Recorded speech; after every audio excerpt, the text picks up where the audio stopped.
Hello. It's not really been that long since my last video. This video is coming out a day early, but there's some things I want to say. First off, have you guys ever wondered what would happen if Asta was in Naruto? Or what if another character was in another verse? Well, I have. And today we're going to be putting Asta from Black Clover into the world of Naruto. So if you guys do end up enjoying this concept, please stick around for the rest of the video. But with that being said, I also wanted to say real fast that I will probably be doing a JJK What If after this series is done. And yes, that's another thing I wanted to say. This will probably be a series, implying that I will have multiple parts to it. Now, if you guys want me to upload more What If movies, in the instance of let's put it like this, you want me to upload What If movies along with just uploading the parts of this series, then that's perfectly fine. Tell me that in the comment section. Or if not, then I'll just keep uploading this series straight up, in a row of all the parts being laid out. The reason why I'm doing parts for this is because A, I want to do this story true justice. This was recommended to me by my good friend Phoenix. And on top of that, I also really think this story would just be a lot longer than my regular What If. So it just needs more time to simmer and cook. So with all that being said, let's dive into the What If right now and see what would happen if Asta from Black Clover was in the Naruto universe. So we start this story off much differently than how any old Naruto story is supposed to start. The first thing that we would see that would be extremely different is that Naruto would, as you would expect, get kicked out of Hiruzen's mansion, the Hokage mansion. And the reason for why Hiruzen had kicked Naruto out was because he was the age of 4 and it was time for him to go live on his own. Except Naruto had made it very clear to Hiruzen that he did not want to live on his own. He didn't want to be alone. So Hiruzen, instead of sending Naruto to his own apartment like he would do in the main timeline, would decide to do something a little different. He would send Naruto to an orphanage for kids like him who don't have families or anywhere else to go. Why Hiruzen didn't think to do this in the main timeline, I have no idea, but he would in this one, listening to Naruto, wanting the best for him, knowing that Naruto had the genes of the 4th Hokage and Kushina Uzumaki of the Uzumaki clan and the Red Habanera of Belief. With this happening, Naruto would enter the orphanage at the age of 4, meeting a bunch of other kids, none of them really liking him all that much. But this is when, after being there for about a month, another kid would come into the orphanage, somebody they had found on the outskirts of Fire Country, one that didn't have anywhere to go, and frankly, they didn't even know where this kid had come from. But nonetheless, they would take him in and think that maybe, possibly, this kid could end up panning out for them and doing them some good. So they would take this kid to the Hokage and he would send him to the orphanage, trying to keep the kid alive because he wasn't in the best condition. This kid was also, just so happens to be, right around the same age as Naruto, the age of 4. This kid would tell Hiruzen. As the kid would be put into the orphanage, this is when we would see Naruto seeing him for the first time and going up to him and starting to talk to him. This kid being revealed to be none other than Asta. Asta, in this world of Naruto, had been born to some random parents that aren't really important for this video. All you need to know is that Asta was born on the outskirts of Fire Country and left simply due to the fact that his parents did not want him and couldn't really do anything for him. They couldn't fend for him because they were broke and always moving. So they would leave their child there to fend on his own for the next, 4 years. Somehow this baby Asta had survived and had been found by a Konoha team and was taken back to Konoha. With this being said, this is where we would then see Asta and, of course, Naruto talk for the very first time. Asta and Naruto would become quick friends due to Asta saying how he was pretty cool and Naruto saying the same to him. Asta and Naruto becoming such quick friends due to the fact that, well, they were both alone. Naruto didn't have parents, or at least he didn't think he had any, because, well, why would they leave him all alone? Asta knew he had parents because he wasn't nearly as stupid as Naruto was, but at the same time, he didn't think that, well, his parents cared enough about him because, well, he was left all alone for like 4 years. So these two would bond over the simple fact that they didn't really have, well, parents, and that was a good enough thing for them to bond over. I mean, they're 4 years old, they're just kids, so this would be very easy for them to bond over. Ultimately, after all this talking would go on, this is when they would eventually be let out of the orphanage to like this little playground in the back. Ultimately, we would see Naruto and Asta having a conversation, telling each other what they wanted to do with their lives, or what they thought would be the best way to move forward. Now, Naruto, at the age of 4, was not discriminated against because Danzo hadn't said anything yet. That wasn't until Naruto was around the age of like 5 or 6. Or really, it was still the age of 4, but it wasn't just the right off rip. And since these are still very early, before Danzo had leaked that information, Naruto was not all that hated by the village. But despite that fact, Naruto talking to Asta and hearing how Asta wouldn't mind becoming the Hokage, well, Naruto would say the same. He would say he also wants to become the Hokage. And they would both say, well, we both could try to become the Hokage, thinking that maybe it was possible for both of the boys to either A, lead the village together, or it would make them both rivals and one of them would have to reach the goal while the other one wouldn't be capable of doing it. This is when both of them would smile and fist bump as they would both make this promise that one of them at least would become the Hokage of Konoha. And as these boys make this promise together, as they would fist bump, they would have smiles on their face. From this point forward, though, this is when we would actually see Danzo leak to the village that Naruto had Kurama inside of him. This leading the orphanage caretakers to be much worse to Naruto, who at first were very kind to him. I mean, well, he was just a boy who had no parents, and Hiruzen had told them to specifically take extra good care of Naruto. But they would completely 180 when they found out that Naruto was none other than Kurama's Jinchuriki, but they wouldn't know what that even is because they're just stupid villagers and could do any shinobi things. So they would think Naruto himself was the demon. Ultimately, what this would lead to happening is everybody staying away from Naruto and ostracizing him completely. Eventually, it got so bad to the point where it became very clear to Hiruzen that the orphanage was not the best place for Naruto anymore, like he had originally thought it would be, as simply he didn't have the time to look after the boy. But not only that, it seemed like Naruto kept finding himself getting into more and more trouble. The reason for this is because whenever the orphanage people would try to harm Naruto or treat him badly or say bad things to him, Asta would stand up for him. Asta was Naruto's friend, and he didn't care about anything they were saying. And honestly, Asta, being the same age as Naruto, genuinely didn't even understand what they were talking about. What made Naruto a demon? Because as far as Naruto was to Asta, he was his best friend, and he genuinely didn't know what was wrong with Naruto. He didn't seem like what they were calling him, and he definitely didn't act like it. So to Naruto and Asta, they both be confused. They didn't understand why these people that once treated them at least halfway decent just started treating them like they were trash. Asta getting this stupid sympathy because he was friends with Naruto, best friends with Naruto, in fact. Ultimately, this would lead to Hiruzen making an executive decision to take Naruto out of the orphanage. But not just Naruto, Asta as well.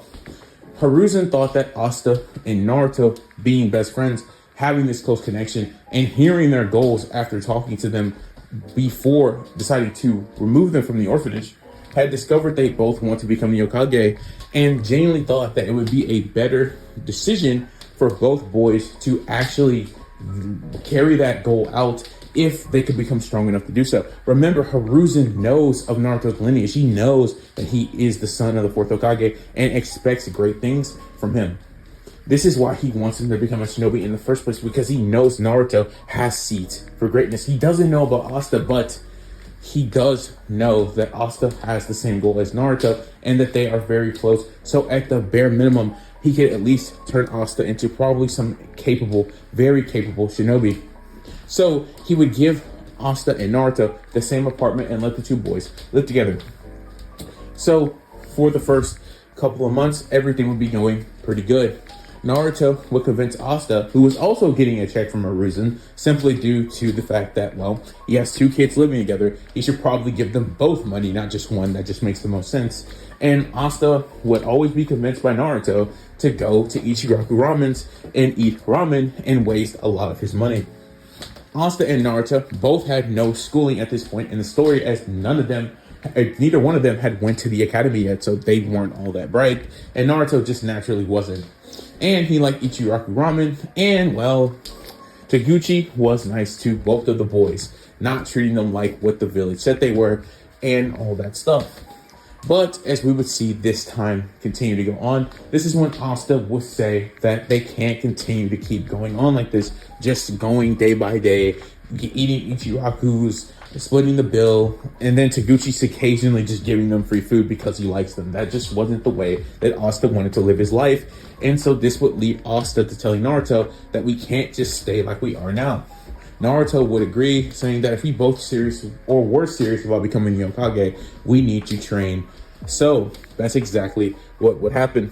Asta and Naruto would begin to train vigorously, getting into multiple bouts against each other, but this being nothing too crazy. They are only 4 years old. After all, only a couple of months has passed since all of these things have happened. Since Naruto met Asta, since Asta started defending Naruto, since they had become best friends, since they had been moved into their own apartments. Sure, it was a lot of months in between each of these different phases, but nothing crazy like an entire year has passed yet. But that would be slowly coming up. But nonetheless, Naruto and Asta would continue to training very hard, trying to prove that they could become the Hokage, even gaining the attention of Sasuke Uchiha, who by this point was training with his father to learn the fire style jutsu, noting that these two boys had a lot of promise and were around the same age as him, just glimpsing at them, nothing more, nothing less, and not really wanting to talk to them, but noting them nonetheless, thinking that they had high potential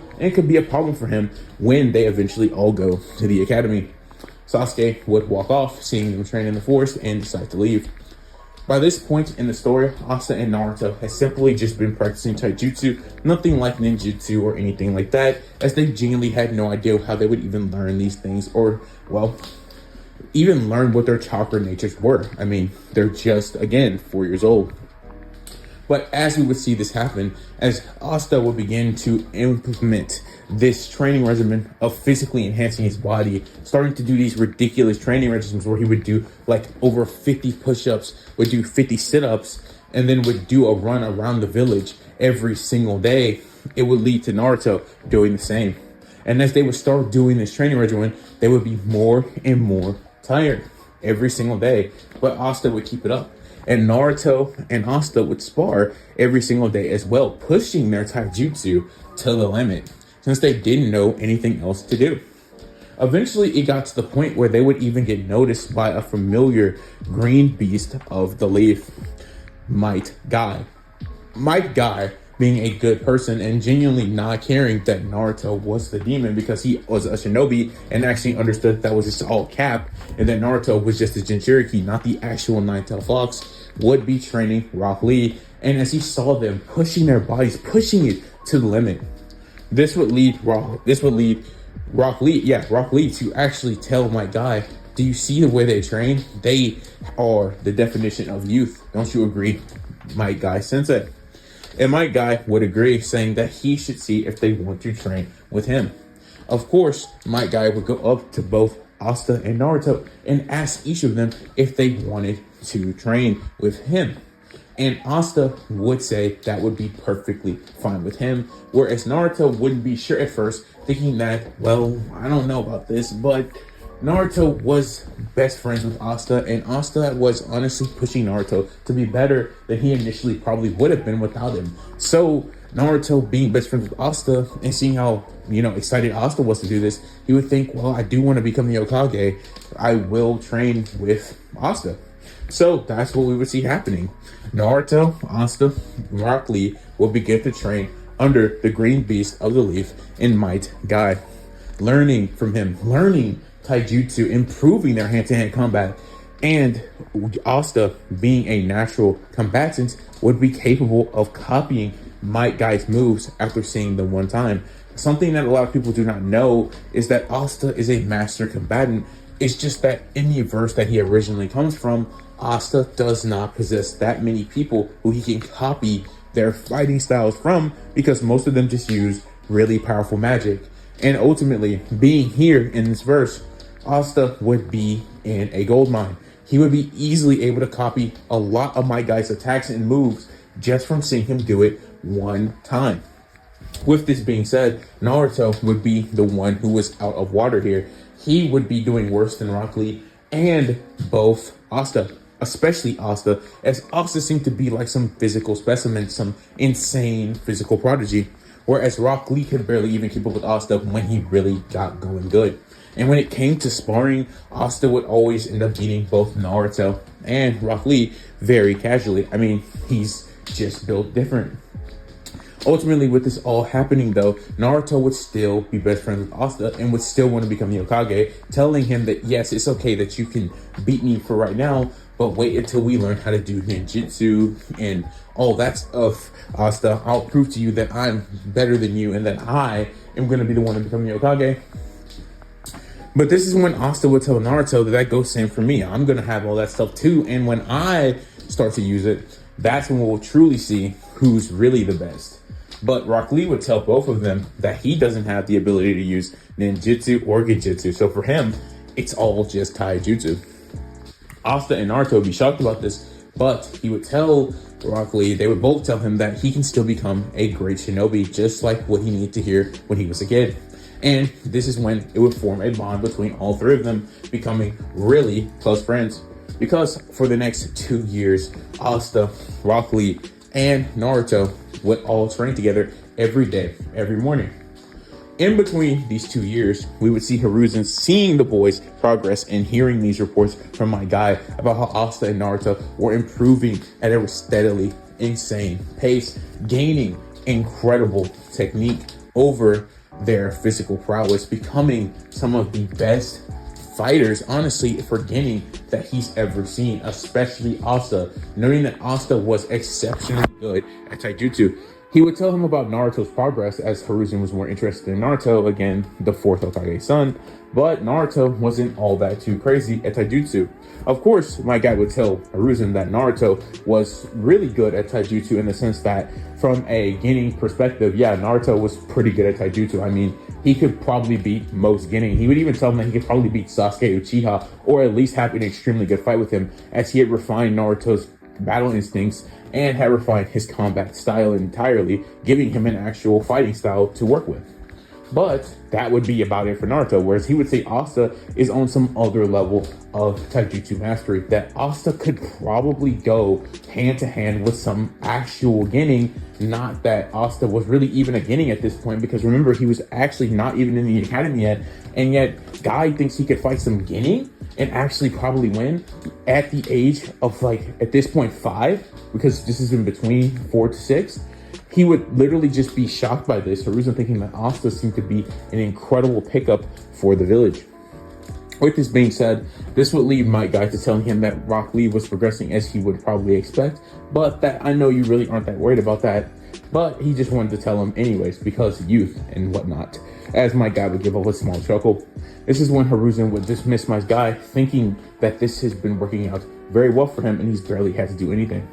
But this is when Hiruzen would decide the next week he would go to the apartment of Naruto and Asta, but not for the reason of just giving them their check, which he had increased, seeing the potential in both boys. With this being said, Hiruzen would come and ask them if they want to learn how to use ninjutsu, did they want to learn what their elements were, or did they want to learn anything more outside of taijutsu, telling them that he had heard from my guy, heard that they were impressive, that they had potential, that they were very incredible. This would lead both Naruto and Asta to nod their heads in agreement, agreeing with Hiruzen that they wanted to learn how to use ninjutsu and other types of styles, what their infinities were, along with maybe even learning some genjutsu.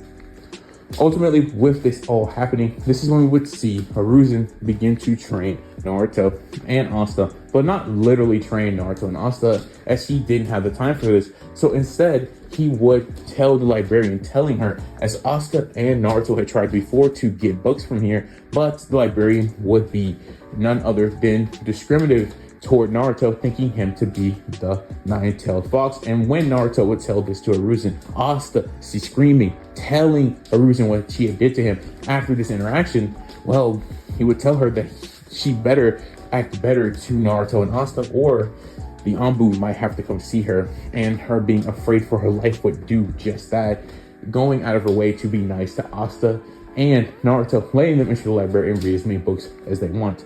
Hiruzen would also go out of his way to find out what their infinities were, telling them what they were. He would tell both of them what they were, that Naruto was wind style, after he had given him a leaf and Naruto had figured out that it was wind. Next, he had given Asta a leaf and discovered that Asta actually had two infinities, two natural infinities, which was shock Hiruzen once more, wondering, whoa, this kid, he has two infinities? Yeah, this kid is a physical specimen, right, guy said? Yeah, this Asta. Wow, he's on another level, Hiruzen would be thinking. He has tons of potential and talent. And ultimately, he would tell Asta that he has water and lightning style. And Asta would be shocked and excited about this, whereas Naruto would think he only has one. Oh, come on. But this is when Hiruzen would say wind style is extremely powerful, Naruto. Do not underestimate it. Asta will have to work twice as hard to actually learn how to master two, whereas you only have to get to master one. Naruto would nod his head and think, oh, right, okay. Now, this is when Hiruzen would give scrolls to both the boys and tell them that they need to learn how to mold chakra and stuff such as that. So what he would do for this is very simple. He wouldn't be the one to teach these things to him. Instead, he would have Might Guy, along with the aid of none other than his Anbu, Kakashi Hatake. Not that they would ever find out that his name was Kakashi, because, well, he was just an Anbu helping out the Hiruzen situation. They had no reason to learn him on a personal level, but, of course, as you would expect, Might Guy, literally being like Kakashi's rival, would have set his actual name there and then, time to time, and Kakashi would get mad at Might Guy for doing this, as he was doing Anbu business. Nonetheless, Kakashi and Might Guy would ultimately lead Naruto and Asta to becoming extremely powerful.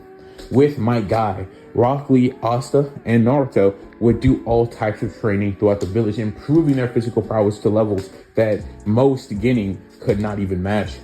And when it came to the likes of Kakashi, he would teach both Asta and Naruto how to mold their chakra, how to actually wield and use it, and how to even learn and use some really basic wind and, you guessed it, water and lightning style jutsus. With this being said, nonetheless, they would probably only be able to each use one jutsu each, and Naruto would obviously be only able to do something very weakly because Kurama was messing with his chakra network. Whereas Asta, for some reason, seemed to be having an extremely easy time molding chakra. Not only that, he had a very easy time releasing jutsu, and it didn't even take him that long to literally use things like lightning or water style. Kakashi thinking this kid is some type of prodigy, wondering why Asta was capable of doing this. With all this being said, this would ultimately lead to them each learning one jutsu before the time of the academy, which would happen at the age of 6. Which, as that being said, this is when we would see both Naruto and Asta head to the academy. We start our story right from where we left off last time, where we see our two protagonists heading to the academy of Konoha, learning from Might Guy, and not only just learning from Might Guy, but also learning from the Anbu Kakashi. Not that they knew his name was Kakashi, but learning from him nonetheless. Each of the boys coming into the academy with two jutsus mastered. Well, not two jutsus mastered. Asta had mastered two, each one for his infinity, whereas Naruto had mastered one jutsu for his infinity. This being very impressive for the two boys, as most people going into the academy at this age didn't even know how to mold chakra, let alone be able to actually do jutsu. This feat kind of being slightly more impressive for Naruto, as Kurama was messing with his chakra. Whereas with Asta, he was just a natural gifted prodigy who had nothing messing with his network. If anything, it was almost like something was helping his network. But as we would see Asta and Naruto enter the academy, they would both go up to the top of the stairs. And there is where they would see him sitting, Sasuke Uchiha, sitting there 2 seats away from the window. Or we would see Naruto say that he wants to get the window seat, so he would go sit next to the window, whereas Asta would sit in between both Sasuke and Naruto. Asta did not know Sasuke, so he wouldn't speak to him, and Sasuke didn't really know Asta or Naruto, but he had seen them training. He had remembered looking at them, being intent about what their, deal was. He was curious. He was wondering why these two trained so hard. What could their goals possibly be? Him wondering this, not really having a clear cut answer, not really being able to get a profile on these two based off the fact that he was just seeing them really in real time in front of him for the first time. And because of this, Sasuke was very confused. He didn't understand why they would train so hard when it didn't really seem like they had any goal in mind. But this was all what just Sasuke thought, not what was actually the chase, or the truth, rather. Despite this is when Sasuke would stop looking at the two, almost as if it would only have been happening for the span of about maybe a second or two, where he would then look back at the front of the class, waiting for their teacher, their instructor, to come in and start, instructing them. They were ready to learn. They were ready to become much stronger. But this is when we would see Sakura and Ino come into the class. This is when they would look up and see Sasuke, their glorious, amazing GOAT Sasuke, and him sitting there. They both liked him. They both had a crush on him, and they were determined to sit next to him. But on the right, there was already no space because there was only 3 seats on each row. And just so be it, Naruto and Sasuke had taken, Naruto and Asta had taken the 2 seats that occupied the left of Sasuke. Sasuke sitting at the very top with only 3 seats available on the sides. Asta and Naruto had sit in the 2 that were next to Sasuke. So, Ino and Sakura couldn't sit there because of Asta and Naruto. So they went up to them and they asked them, could they move so that they could sit there? They wanted to sit next to their Sasuke. And when Asta and Naruto said that they didn't want to move because it didn't make sense to move, because why? Why would you want to sit there? There's nothing crazy happening here, they would both think. But this is when Sakura and Ino would get mad and start screaming. Everyone in the classroom turn around and look at the situation unfolding. And frankly speaking, Asta and Naruto didn't know how to react to this. I mean, this was ultimately some of the weirdest behavior they've ever seen. Neither one of them have been around girls that much, especially this age. So seeing them get angry and upset about this truly confused both of the boys. Clearly, nonetheless, though, this is when Sasuke would say that you two are annoying and that you need to stop bothering these two. I have no problem with them sitting next to me. So, yeah, don't have a problem with it. And after Sasuke would say this, Sakura and Ino would look sad, very sad, and actually tears would start to form in their face, but they wouldn't cry because that would make them look uncool in front of Sasuke. So they both go take seats together at somebody else's table, or not table, but you get the point I'm trying to make, little seat things they have arranged. So ultimately, this is when Asta and Naruto would thank Sasuke because they really didn't feel like moving. But this is when Sasuke would actually turn his head and say, no, thank you, because those two were extremely annoying, and frankly, I didn't want them sitting next to me. This is when, surprisingly, all 3 boys would actually laugh because, simply speaking, Sasuke had not had the traumatic experience that had ruined his life at this point, so he wasn't all doom and gloom. But nonetheless, after all of this would happen, this is when Naruto would come into the classroom saying hello to his new students, and that he was hoping that this could be great for all of them to become wonderful, splendid shinobi, and that he was happy to be teaching this class. Nonetheless, after this would happen, this is when Naruto would say, all right, class, we're going to go outside and we're going to do some tests to see where you guys stand at right now. We want to see where you are and what you can do and, all that good stuff. So come on outside and let's do the test. So that is when all the students in the class would get up and go outside, following Iruka, following him outside to the training ground, where they would have to do 3 tasks, if they could even do these 3 tasks, which would be none other than what would be happening at the end of their time at the academy, which would be none other than doing the shadow clone, throwing the kunai, and of course the 1v1 spars. So what we would see happen first would be none other than the kunai throwing. Thanks to being trained by Kakashi, Asta and both Naruto actually knew how to throw a kunai pretty well.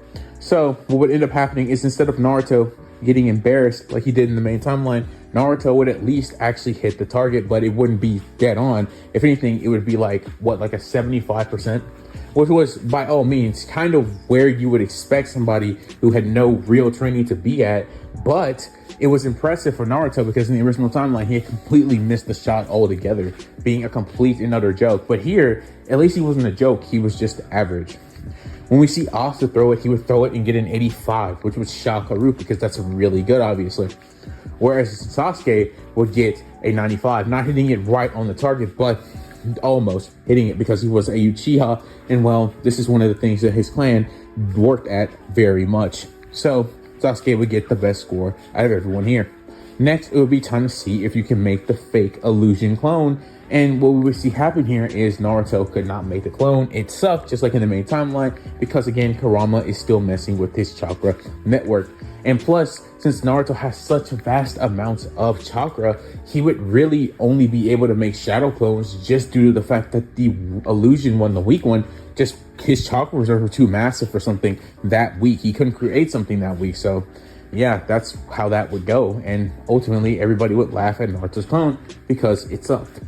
Next is what we would see happen is we would see Asta try the clone, and well, he would encourage Naruto, telling him that don't worry, it wasn't that bad, right? You know, he is his best friend after all, so he would try to encourage him. But like I said, this is what lead Asta to go down there and try it himself. And well, Asta would definitely be able to make this fake illusion clone, although it would poof really fast, with Iruka noting that, saying that yeah, he was still able to do it, which is actually impressive because honestly, these kids really shouldn't be able to do it. Or at least, if they can do it, it will have some problems. But Asta's didn't really have a problem, it just disappeared really fast. With that being said, this would then lead Sasuke to try, which his would be exactly what Iruka described. Not perfect, not great. He would be able to do it, but it wasn't exactly perfect, but it wasn't nearly as bad as Naruto's. After all of this was done, this is when we would then see Iruka set everybody up for the 1v1 spars. So what we would see happen here is, just as you would expect, this is where we would see Iruka tell Naruto and Sasuke, just like you would see in the main timeline, to get into the circle to fight each other.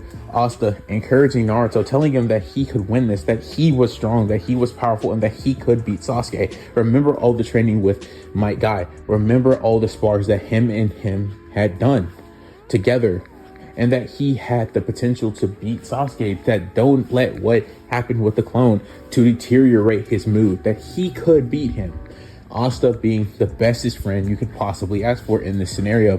This is when we see Naruto go from a gloom and doom to a very bright, big smile, being extremely happy because he had Asta. He would tell Asta he doesn't know what he would do if he wasn't in his life, that he would be very depressed and definitely wouldn't believe in himself or be nearly as confident as he is now, thanks to Asta being here.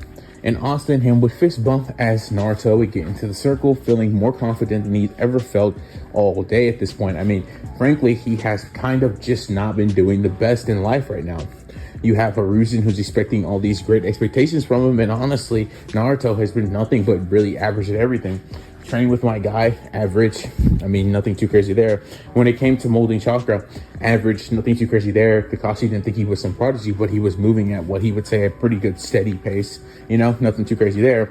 And he had been doing this through like the next 2 years. And not only that, he had been causing his best friend to also get lumped into all of the same problems as him because he refused to ignore him. He refused to treat him just like everybody else did. So he was making his best friend's life really bad because all the villagers were attacking Naruto, and Asta was defending him, causing his own best friend to have these same issues that really should only be happening to him. So Naruto wouldn't really be in the best mental place but having Asta to cheer him up, he would be feeling more confident than he has in quite some time. Sasuke would step into the arena, and all of his fans girls that on day one had already decided that Sasuke was the GOAT would start cheering for him, telling Sasuke that he was going to easily defeat Naruto.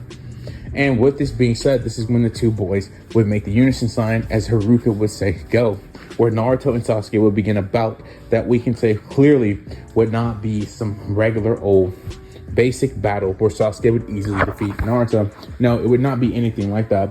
Thanks to training with the likes of my guy and sparring with Asta so many times, Naruto had practically been fighting with the best taijutsu user in the Leaf Village, no doubt. And he had been doing training that honestly pushed his body beyond the limits of what Sasuke's body would be able to do. And because of training with my guy, he did actually know how to throw a punch, he knew how to throw a kick, he knew how to fight. And Haruka would note that immediately that Naruto is not just some basic, he's not some basic academy student, right? He's pretty good. He would actually say that in terms of raw combat, he's probably beginning level, but his speed and stamina and strength and stuff is what is holding him back, and also experience. But he would know just from seeing a couple of punches and kicks that both Sasuke and Naruto actually seem to have some experience when it comes to throwing punches, kicks, and training. Sasuke was no bum or no slouch either. He also had been training with his dad in the Uchiha fighting style. So by all means, Sasuke knew how to throw a punch and a kick too. So ultimately, Sasuke and Naruto would be trading punches and kicks and blows back and forth. Sasuke being extremely impressed that Naruto was this good at hand-to-hand combat. Naruto being shocked that Sasuke was as good at hand-to-hand combat. I mean, seriously, they're both going blow for blow at this point. Like one punch to the face, one punch to the stomach, one punch to the face again, one punch to the stomach again, one kick, one spin kick, one sweep, one spin over, one backflip, like literally one for one. They're going hand in hand. Sasuke doing a little bit more acrobatic stuff, whereas Naruto is doing more textbook counters and just simply guarding as well, more efficiently than Sasuke was. As Sasuke would go for dodges, Naruto would go for guards, punch, block, kick, repeat over and over again. It was like you were watching a play or some movie, the way these two were moving at each other fighting. Everybody, including the fangirls of Sasuke, would stop because of how incredible this fight genuinely was that they were witnessing and watching, just being shocked at how good this fight was. Ultimately though, like all great things, they have to come to an end. Ultimately, Naruto would do a spin kick at Sasuke, making him spin and almost going out of bounds, but Sasuke would get up just before he falls out. He would tell Naruto that he's extremely impressive and that he himself was impressed by him, but that this is where the fight has to come to an end. This is where Sasuke would start to make hand signs, shocking everyone there because nobody in the academy should be able to make a jutsu. Naruto, seeing this, would see that Sasuke was for real, that he was actually going to fire an actual jutsu at him. Sasuke would start making the hand signs for the fire style, fireball jutsu. But what Sasuke did not know is that he was not the only one who had been training to learn a jutsu.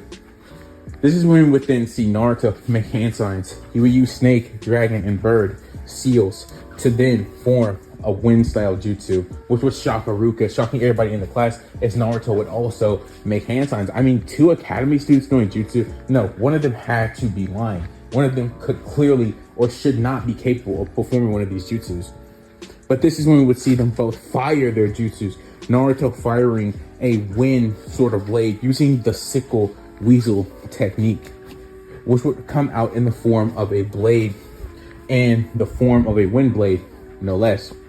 Whereas Sasuke's technique would come out in a giant fireball. Not too crazy giant because, well, Sasuke was only 4 years old and he hadn't had the massive amount of chakra reserve that he would get later on, nor the control, so it wouldn't be that crazy. But neither would Naruto's, especially with Kurama messing with his chakra.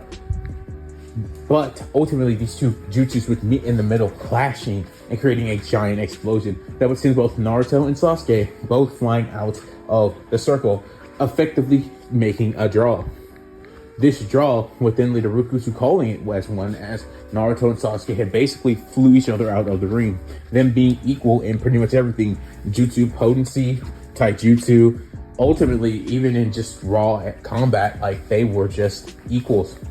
Ultimately, Naruto and Sasuke would get up, realizing that they both drew, and instead of being angry at one or the other, well, they both drew, so Neither one can be angry at the other, really. This would just lead to Sasuke and Naruto both nodding their heads toward each other as they would both walk to Iruka, who would tell them that they both did very good, and that ultimately, since this would have been the last match before they all went back in, Asta having fought Kiba and beating him.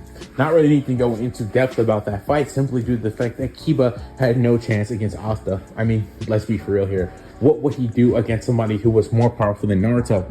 And Naruto could single-handedly go hand for hand with Sasuke, who was clearly at the top of the class. So this would have just proved that Naruto was at the top of the class as well in terms of raw combat. So clearly, if Asta was above Naruto, he would have had no trouble beating Kiba.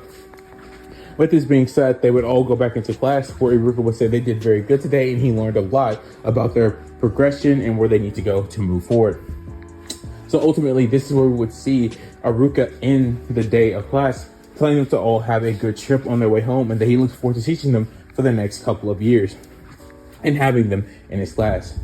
As Asta and Naruto would get up and leave and start heading their way back to the apartment, this is when Sasuke would catch up to them and stop the two of them, asking them if he could train alongside them, saying that he had been watching them train and that they were pretty strong, and that fighting Naruto proved to him that training with them could be a great help. This is when both Asta and Naruto would look at each other and agree that it would be pretty cool if Sasuke decided to train with them, and that he could also train with my guy, but that he couldn't do their other training because, well, it wasn't allowed or something, they would tell him. And ultimately Sasuke would accept this, noting that training with the three of them or training alongside this Rock Lee person wouldn't be the worst thing in the world either, as well, more people probably means they would get stronger faster. This would lead Sasuke to, alongside Naruto, Rock Lee, and Asta, to train with my guy, doing their training measurement of doing 30 push-ups, doing 30 sit-ups, and of course running around the village every single day. Of course, my guy would keep upping the ante as time would go on, pushing all four of them to their limits. And of course, Sasuke would continue to keep training with his dad up until the day of the Uchiha Massacre, which would drastically change Sasuke forever. Ultimately, though, because he had Asta and Naruto, Sasuke would go to them and tell them what happened, and they would all be saddened by this. He was much closer to Asta and Naruto, of course, obviously, so he wouldn't really tell Lee about this, but Naruto and Asta would, and Lee would eventually walk up to Sasuke and tell him about all his condolences. And Sasuke would know, clearly Lee learned this from both Asta and Naruto, but he wouldn't be mad about it. He just didn't feel the need to go tell him about it. You get what I mean? So ultimately, this would lead to them all being pretty close. Not Sasuke and Rock Lee necessarily, but ultimately Naruto, Asta, and Sasuke kind of being like the best of friends, kind of, just due to training and all this trauma that is kind of just forming them together. I mean, Asta and Naruto had no parents, and now Sasuke didn't either, and well, he had to live with the idea that his brother had killed his whole clan. Yeah, it's pretty traumatic stuff here, but nonetheless, this would all lead the three boys to continuing to train more and more with my guy and doing their own training over time as well, where eventually Naruto would learn from Hiruzen the Shadow Clone Jutsu. The reason why Hiruzen would teach this to Naruto is because he would tell Naruto, telling him that he should have high chakra reserves due to being an Uzumaki, and that might have something to do with why he could not create a effective illusion shadow clone. So of course he would tell him this, and he would have Naruto try to do it. Naruto not actually learning this from the Forbidden School like in the main timeline. He would learn it from Hiruzen to directly. So ultimately Naruto would find out that he could actually make a shadow clone perfectly fine. In fact, he can make tons of shadow clones perfectly fine. Despite Kurama messing with Naruto's chakra network, as time has went on, as these months have kept passing with all this training and eventually years going on, Naruto had simply done one thing. He had learned how to kind of bypass Kurama messing with his chakra, just doing it over and over again, to the point where Kurama's messing with his chakra was almost not even really that important. It wasn't really that relevant. And because of that, Naruto could easily make shadow clones now without having to worry about Kurama's influence all that much. He had learned how to mold his chakra so efficiently that Kurama messing with him didn't affect him that much, is basically what I'm saying. Ultimately, being able to make shadow clones by the age of course, 9 years old, as that's how much time has passed from the training and the Uchiha Massacre and all the other stuff that has happened to our main protagonist. Ultimately, by this point, Asta and Naruto were pretty strong. They had learned more jutsus under Kakashi's tutelage and had become much more physically powerful thanks to Might Guy teaching them more and more. This is when they started to show more and more of Naruto's potential, whereas earlier on, it looked like Asta was just the clear-cut better between the two. But after all of this had happened, it was starting to look more and more like Naruto was actually what Hiruzen had thought, a prodigy, just a little rough around the edges. Of course, after all of this would happen, this is when we would then see the time skips just keep on rolling in for these guys, because all they would be doing is just training every day after they would leave the academy, learning more and more. Asta, Naruto, and Sasuke being at the top of the class, each of them getting their own fangirls over time. All of the girls starting to just think that these three were the coolest and would definitely become the three strong shinobi of this generation. And Iruka, without a doubt, would agree. Naruto having Asta would boost his confidence, and it would boost his progress, and it would ultimately increase everything that he wasn't in the main timeline. It would increase his not need for wanting attention. He wouldn't make pranks because he had Asta there to talk to. He had someone by him all the time to sleep with, to have, thoughts with, to not be bullied, to be harassed constantly, even though that would also happen by the villagers. Because of Asta, he felt like he was human and didn't feel like he needed all these different things. Yes, it would fuel Naruto to want to become the Hokage more. Sure, everybody could acknowledge, and yes, that was still something Naruto wanted, and he had figured that out, that was more of the reason why he wanted to be Hokage than just proving to Asta that he could do it as well. But it was also due to the fact that, he wanted to be the Hokage. He wanted to do that.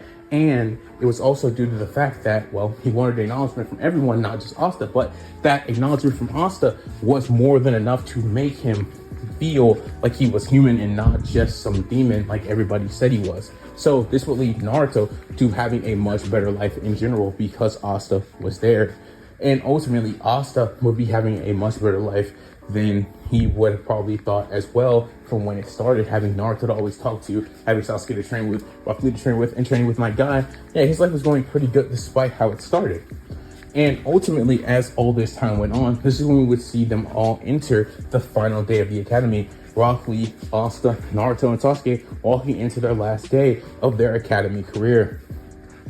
This is when we would see them sit down at their desk, doing their usual sitting downs. Rock Lee originally not sitting with them, so he would be sitting on the other side of the class, and we would see Sasuke, Naruto, and Asta sitting next to each other as you would expect. Iruka would come into the class and tell them that it has been a pleasure to train and teach all of them over these many years, and that they have all become extremely strong, looking towards Naruto, Sasuke, and Asta while saying this as they have become the strongest, because unlike all the other students here, they didn't just learn from the academy curriculum, they just learned. They went and trained on their own, sparring with each other multiple times and having that Kakashi level training that Asta and Naruto would get as Kakashi had continued to keep training them throughout all this time. Simply due to the fact that Hiruzen wanted to test their limits, see how far he could make them before they even left the academy. Whereas Might Guy continued to train them out of the pure excitement of youth. Ultimately, though, this is when Iruka would tell them they were going to do the same 3 tests they had done on the first day to gauge if they had actually made any progress throughout all these years at the academy. So that's exactly what they would end up doing. We would see Asta easily make the illusionary shadow clone.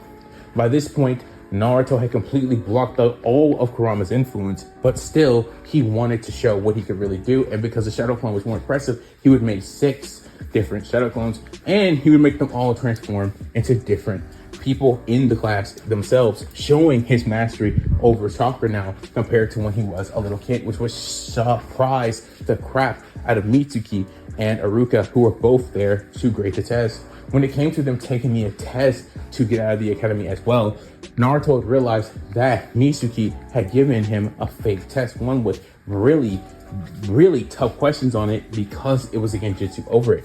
So Naruto would dispel the genjutsu knowing how to do this from Kakashi and would easily be able to pass the test, seeing all of the getting questions and having the knowledge to do so. As once again, Naruto was not as stupid as he was in the main timeline because he had Asta to push him to focus on intelligence, and he didn't spend all his time doing pranks to be acknowledged. After all this was said and done, we would see Asta easily pass this test, as he would also be able to easily make an illusion shadow clone. And when it came to kunai throwing, it would be very easy for them to do, as well as all three of the boys have been training. But once again, well, Sasuke, being a Uchiha naturally and continuing his training that his dad had started for him, would be easily able to get a perfect 100 on the target. Asta being able to get a perfect 100 on the target because, well, he was trained with Kakashi, and the same goes for Naruto at this point, even also being capable of getting 100 on the kunai throwing. This is when Naruto would say that Asta, Naruto, and Sasuke are all in a tie for Rookie of the Year. So, with that being said, he would say the sparring would be the only thing that could probably separate the three boys from being Rookie of the Year. So, what would happen is he would basically say, you guys, I guess, get to pick which one of you wants to fight the other one, and then that one will get to fight the other one at the end. Or we could do like some battle royale thing where all three of you fight each other at the same time, and we would see who wins that, I guess. I guess that's possible if you guys would want to be willing to do that, so we could see who could officially be the Rookie of the Year. This is when Naruto, Sasuke, and Asta would say fighting all three at the same time makes the most sense, so they would do just that. So they would all three not get into a circle, because let's be for real, why would they get into a circle? This would be the match of the age, right? Like seeing the three most promising future shinobi clash.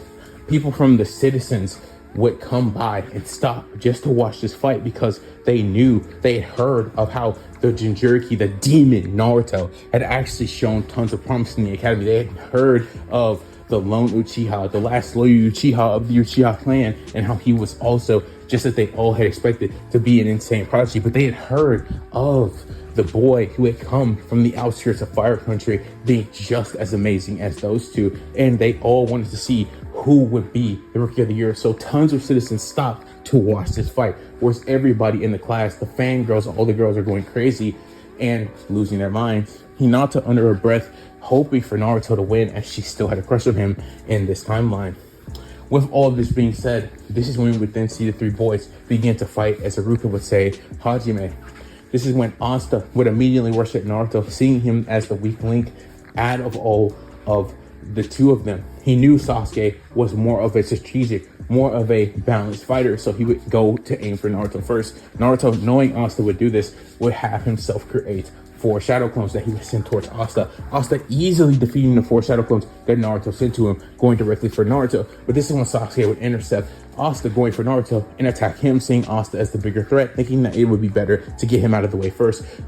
Sending a kick towards Asta that he would barely dodge. Naruto, now using the same jutsu he had used all that time ago against the likes of Sasuke in their first battle as the Academy, he would use a sickle weasel technique jutsu, making the hand signs of snake, dragon, and bird to fire a wind blade and throwing it towards the likes of Asta. Asta would get hit by this attack, taking tons of damage, getting sent skidding back on the ground, not getting up immediately as he would be trying to get up. But this would leave Sasuke and Naruto staring at each other, as they had kind of mistakenly jumped Asta in that instance, but didn't intend to actually do so. It was kind of unconscious because, well, that's who they were. They were unconsciously one of the best duos, and they didn't even really acknowledge it. But after acknowledging it at this moment, though, they single-handedly decided to get back to fighting each other, which, as you would expect, over all this time, Sasuke and Naruto had surprisingly still been pretty equal in everything.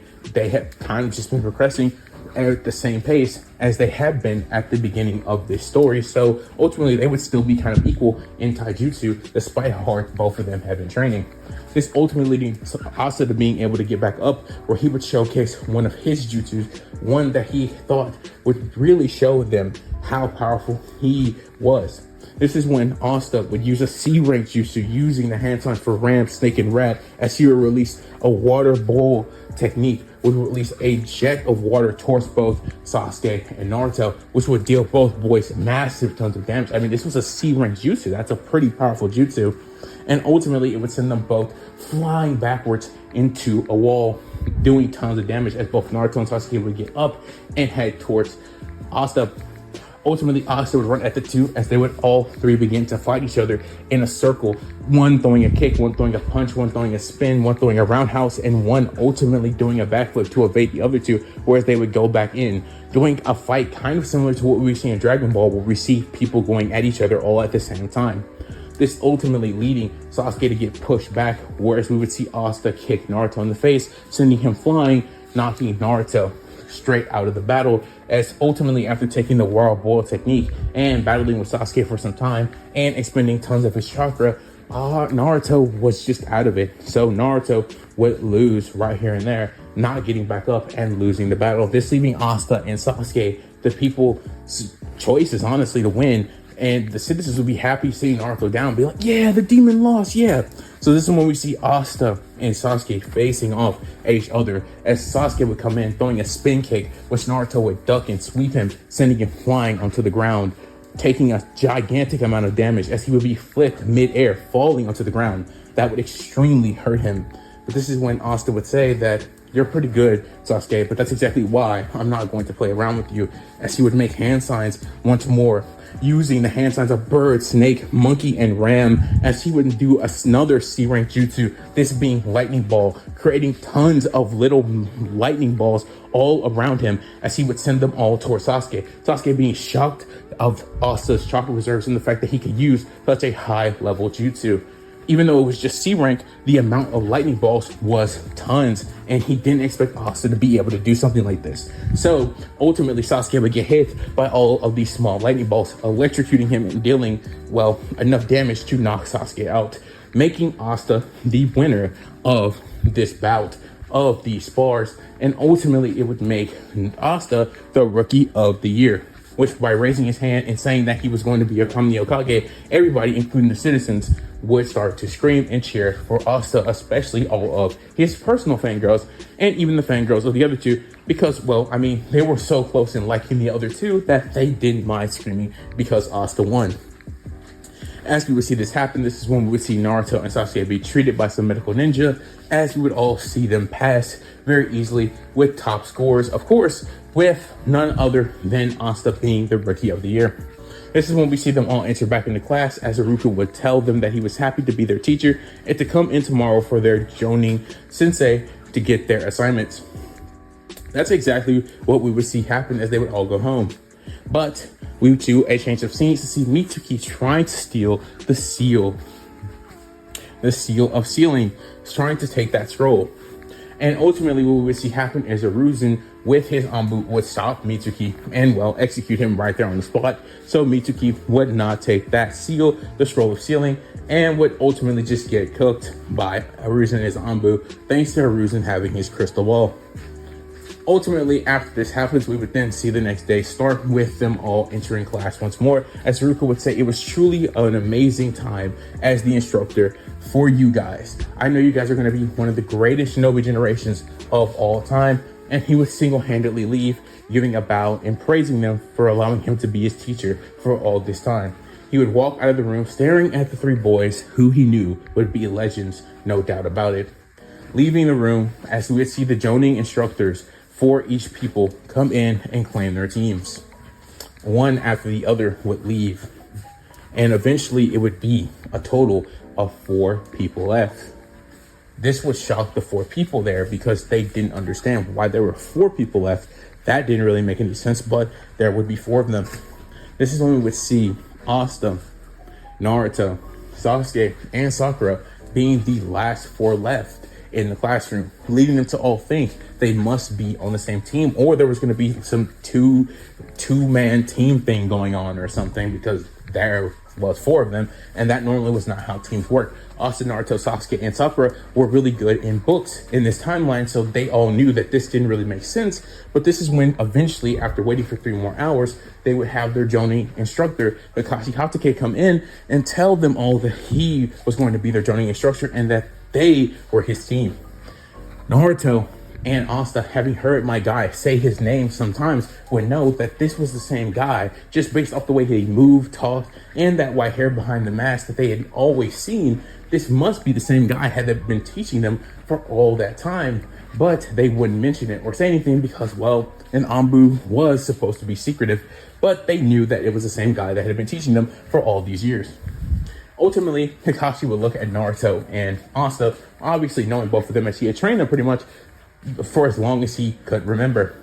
ultimately knowing how powerful and strong they were. What he didn't know was how strong Sasuke or Sakura was, which would intrigue him more, simply due to the fact that he didn't know nearly as much about them. But ultimately, this is when he would tell them to go onto the roof so that we can do introductions. So that's what we would see happen. We would see Kakashi do introductions with Asta, Naruto, Sakura, and Sasuke. And just as you would expect, this is when we would see Kakashi say that he doesn't want them to know his dislikes, he doesn't want them to know their likes, and he doesn't want them to know anything about him, basically, which will lead them all to do a glare at him and say, well, that was pretty much pointless. As we would then see Sakura say that she wants to marry a certain someone and become a strong Kunoichi. We would see Sasuke say that he wants to surpass a certain two people, and he wants to learn, specifically, he says he wants to learn why his brother, or why someone had killed his entire clan. He wants to learn why a certain someone killed his entire clan. He wants to learn why, not get revenge, which would be a very big change. But thanks to Asta and Naruto talking to Sasuke, he had changed his ideology. He, instead of wanting to get revenge and kill a certain someone, he wanted to learn why a certain someone killed his family. He wanted to learn why. He wanted to ask Kakashi why he had done it. Why would his beloved brother go and kill, well, his entire family? It just didn't make sense to Sasuke when he really thought about it when talking to Naruto and Asta, and he would learn that this would be the best way to move forward, not seeking revenge, but no, deciding to find out the truth. Why would his brother do an entire 180? It just didn't make sense. And this will lead to Naruto and Asta going with their goals. Asta would say he likes ramen, just like Naruto would say. And he would also say that he wants to become Hokage because he wants to prove that even when you come from the slums, you can still become the most pivotal figure in a world, in a nation. And he wants to prove his worth to this place that it took him in at a young age, Konoha. Whereas we would see Naruto go and he would say that he likes ramen as well, and that he wants to become the Hokage to gain everybody's acknowledgement, just like you would expect Naruto Uzumaki to say, and that he wants to surpass two people in particular. And both Sasuke and Asta will look over, knowing that he was talking about them. Kakashi, hearing all this, would nod and say, okay, those are some pretty good goals. I don't think there's anything too crazy there. I definitely see that we have some really big desires here in this class, marring a certain someone. Sakura, he would say with a cough. Sakura would look and think, oh, okay, well, I don't think he likes me that much, in her head, as she would give a cha. And this is when we would then see none other than Kakashi poof into smoke, as he would tell them before he did that there would be a bell test tomorrow and that they should show up prompt for it, and that they should not eat anything for breakfast. And as Kakashi would poof for smoke, and Sakura not being able to ask a question to him, which would be none other than, well, wait, what test? What are you talking? But he was already gone in a poof of smoke, which would make Sakura mad because he was a clone the whole time. And honestly, she just thought that was kind of disrespectful. But this is when we would then see Naruto, Sasuke, and of course, Asta get up and get ready to leave. I mean, they did not want to sit and think about stuff like this. Them all being extremely good friends would walk off and leave Sakura sitting there.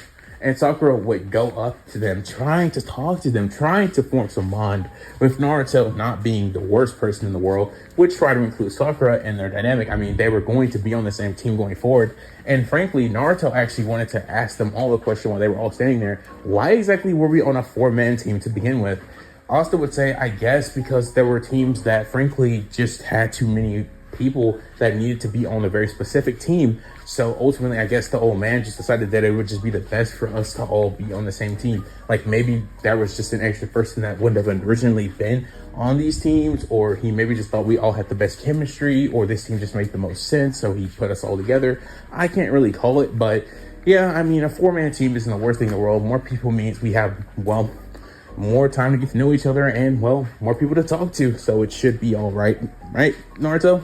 And Naruto would say, yeah, you're right, Asta. It definitely isn't a problem or anything. I was just wondering, it's kind of weird because everybody else had 3 people. I just thought it was kind of strange. Sasuke would nod his head and say, yeah, it is still strange, even if, you know, it makes sense or it makes us stronger, I guess. But considering Sakura doesn't seem all that strong, I'm not too sure about that, as they would all look at Sakura. And Sakura would all look at them with a very saddened look on her face and saying, well, don't say that, because I'm going to prove to you guys that I can be strong too. I know how powerful you are. And I know you guys are like the 3 strongest in the class, but I'll show you what I can do with a giant child after saying all that stuff. And basically they would all say, well, go for it. Because frankly, where you stand now, you're clearly at the bottom out of the 4 of us. And Sakura would kind of look sad and nod her head in sadness, of course, because, well, that's sad to hear. You're being literally called the weakest out of your group. And, well, that's kind of sad. Ultimately, because these guys aren't bums, though, they would walk Sakura home because, well, they wanted to actually get to know her better because Sasuke, Naruto, and Asta obviously knew each other very well. So they said, forget it. I mean, they're going to be on the same team. We might as well just accept Sakura.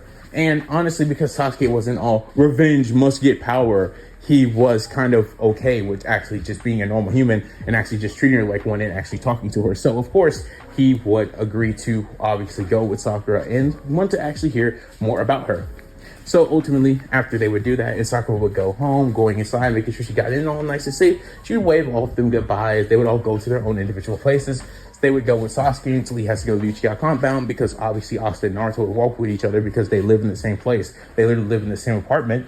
So they would all go there, and this is where we would then see them all sleep as they would be time to do the bell test the next day. So we pick up the story right from where we left off last time with everybody going home and going to sleep to prepare for the bell test that was going to take place on today. This is when we would see everyone get up out of their beds as they was all make their way to the training ground on time that Kakashi had specified for them all to arrive there. And as we see all of them arrive on time, planning to have this test at the specified time that was given to them by Kakashi, this is when we would see that just wasn't the case. Kakashi was nowhere to be found, and he wouldn't be anywhere to be found for about another 3 hours. Yes, that's right. Kakashi had everybody come early and wasn't even there on time. So everybody sit there, and eventually a conversation would start between Naruto, Sasuke, and Asta, along with Sakura chiming in because, well, they did all want to include Sakura now because they knew that if they were going to be a team, they would need to all have good chemistry and work together and get along. So even though it didn't really feel right to them, as their dynamic was usually just those 3 and, well, occasionally Rock Lee in there too, they weren't really used to like a 4th, but they would, especially with a girl on top of it. Like Sakura's also a girl, so it's like, well, I don't really know how I feel about adding you to it. At least Lee was a boy, but they would nonetheless start talking to Sakura, and they'd actually find out that this conversation wasn't half bad. As it continued to keep going on and on, it would eventually, well, 3 hours would pass, and that's when Kakashi would show up, and he would be like, yo, when everybody would turn around, you know, kind of like, oh yeah, that's why we were here. We were here to take a test with Kakashi, right? So everybody there was kind of like shocked because they were just so in depth into this conversation. They were talking about like what like ranking do you think they would be able to get like within a year or something. They were having some random conversation that, you know, can go really deep. And, you know, it was one of those times like, and Kakashi had just showed up in the middle of it, and well, he was shocked that they were all just having a good conversation and wasn't actually really all that mad that he had taken so long, because for them, it was actually not all that bad because they actually got to talk and were actually having a good time before he showed up. But nonetheless, this is when Kakashi would tell them that, well, despite whatever you guys were just talking about, I need you guys to take the bell test because that's why you're actually here. And of course, everybody would nod their heads and say, yes, we understand, Sensei. So ultimately, after they all would, this is when they would all come to a much wider part of the training ground, a much wider area.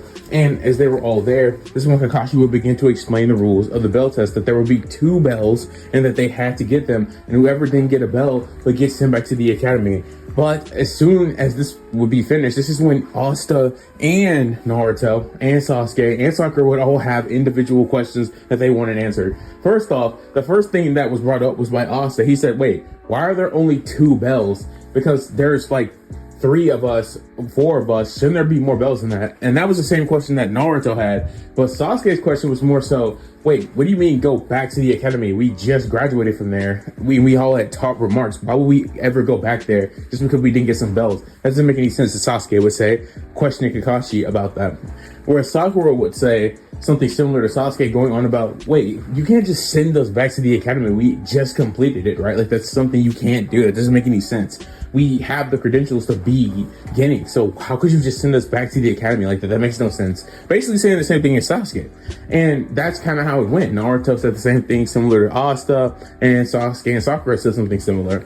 And ultimately how Kakashi responded to each of them was, well, there are 2 bells because normally there aren't 4-man teams. There's normally 3-man teams. So the test still will stay the same as it usually is, with just 2 bells and 4 of you. But I will say this though, there might be some extra special way for one of you to pass if you can actually get the 2 bells. But this is when they would all look at each other confused, being completely and utterly in shock, not understanding what Kakashi was saying at all by any of his cryptic messaging. Ultimately, this is when everybody would say, all right, whatever, let's just start the test. I'm pretty sure we'll be able to figure it out, and maybe somehow we can all pass. That's when everybody would nod, listening to Asta, as we would then see Kakashi tell them that you will have to come in here with killing intent, and if you don't, you will not be able to pass this test. This is when we would then see the start of the bell test, as everyone there would go into the bushes and hide because, well, it was basic academy. It was standard. It was what you should do. It was literally the standard of the academy. It's what you should do every single time. There is no chance that you should ever approach a Jonin with beginning level tactics. But the best way to do it was straight out of the academy, book to book. What you should do is hide in the bushes, plan your attack, wait for an opening. So that's what everybody would do. They would all get in the bushes and they would all watch Kakashi being right next to each other, not masking their presence, Kakashi knowing exactly where they are the entire time.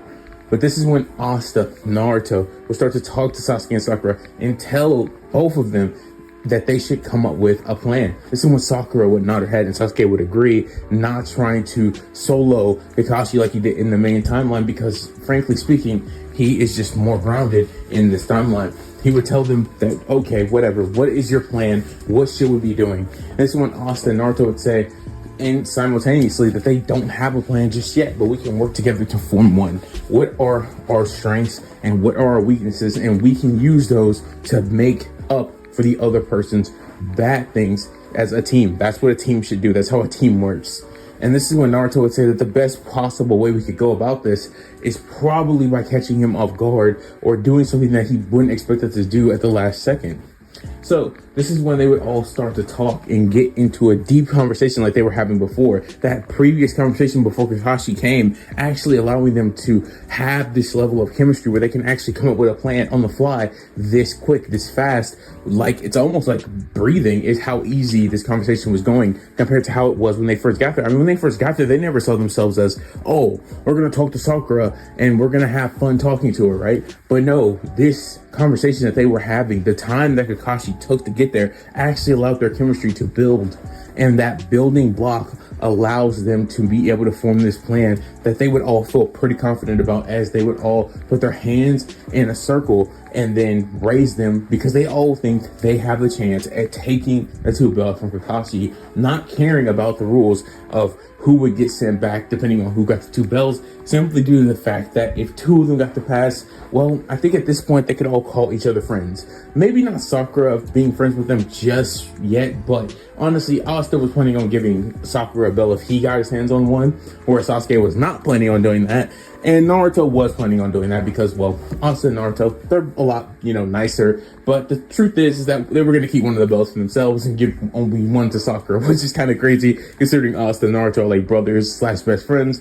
And then also same thing with Sasuke as well. But I mean, Sasuke was thinking the same thing. So depending on who hits those bells, they're going to keep one. And just, I don't know who Sasuke was planning on giving one to, but he really hadn't thought about it all that much. But he would just be thinking about himself. Still a little selfish, but just way more open. And obviously having true friends in this timeline, or what he thinks is true friends, unlike he thought he had in the main timeline. So as we see this going on, this is when we would then see none other than Naruto run out of the bushes, making tons of shadow clones.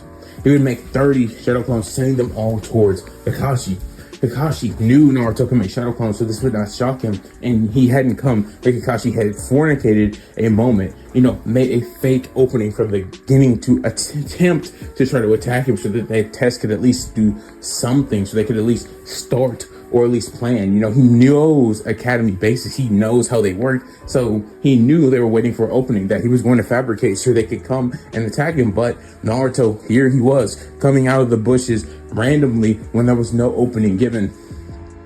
It's important to keep in mind that Naruto was trained by Might Guy, and because of that, his taijutsu was way better than it was in the main timeline, and overall, he was just way stronger.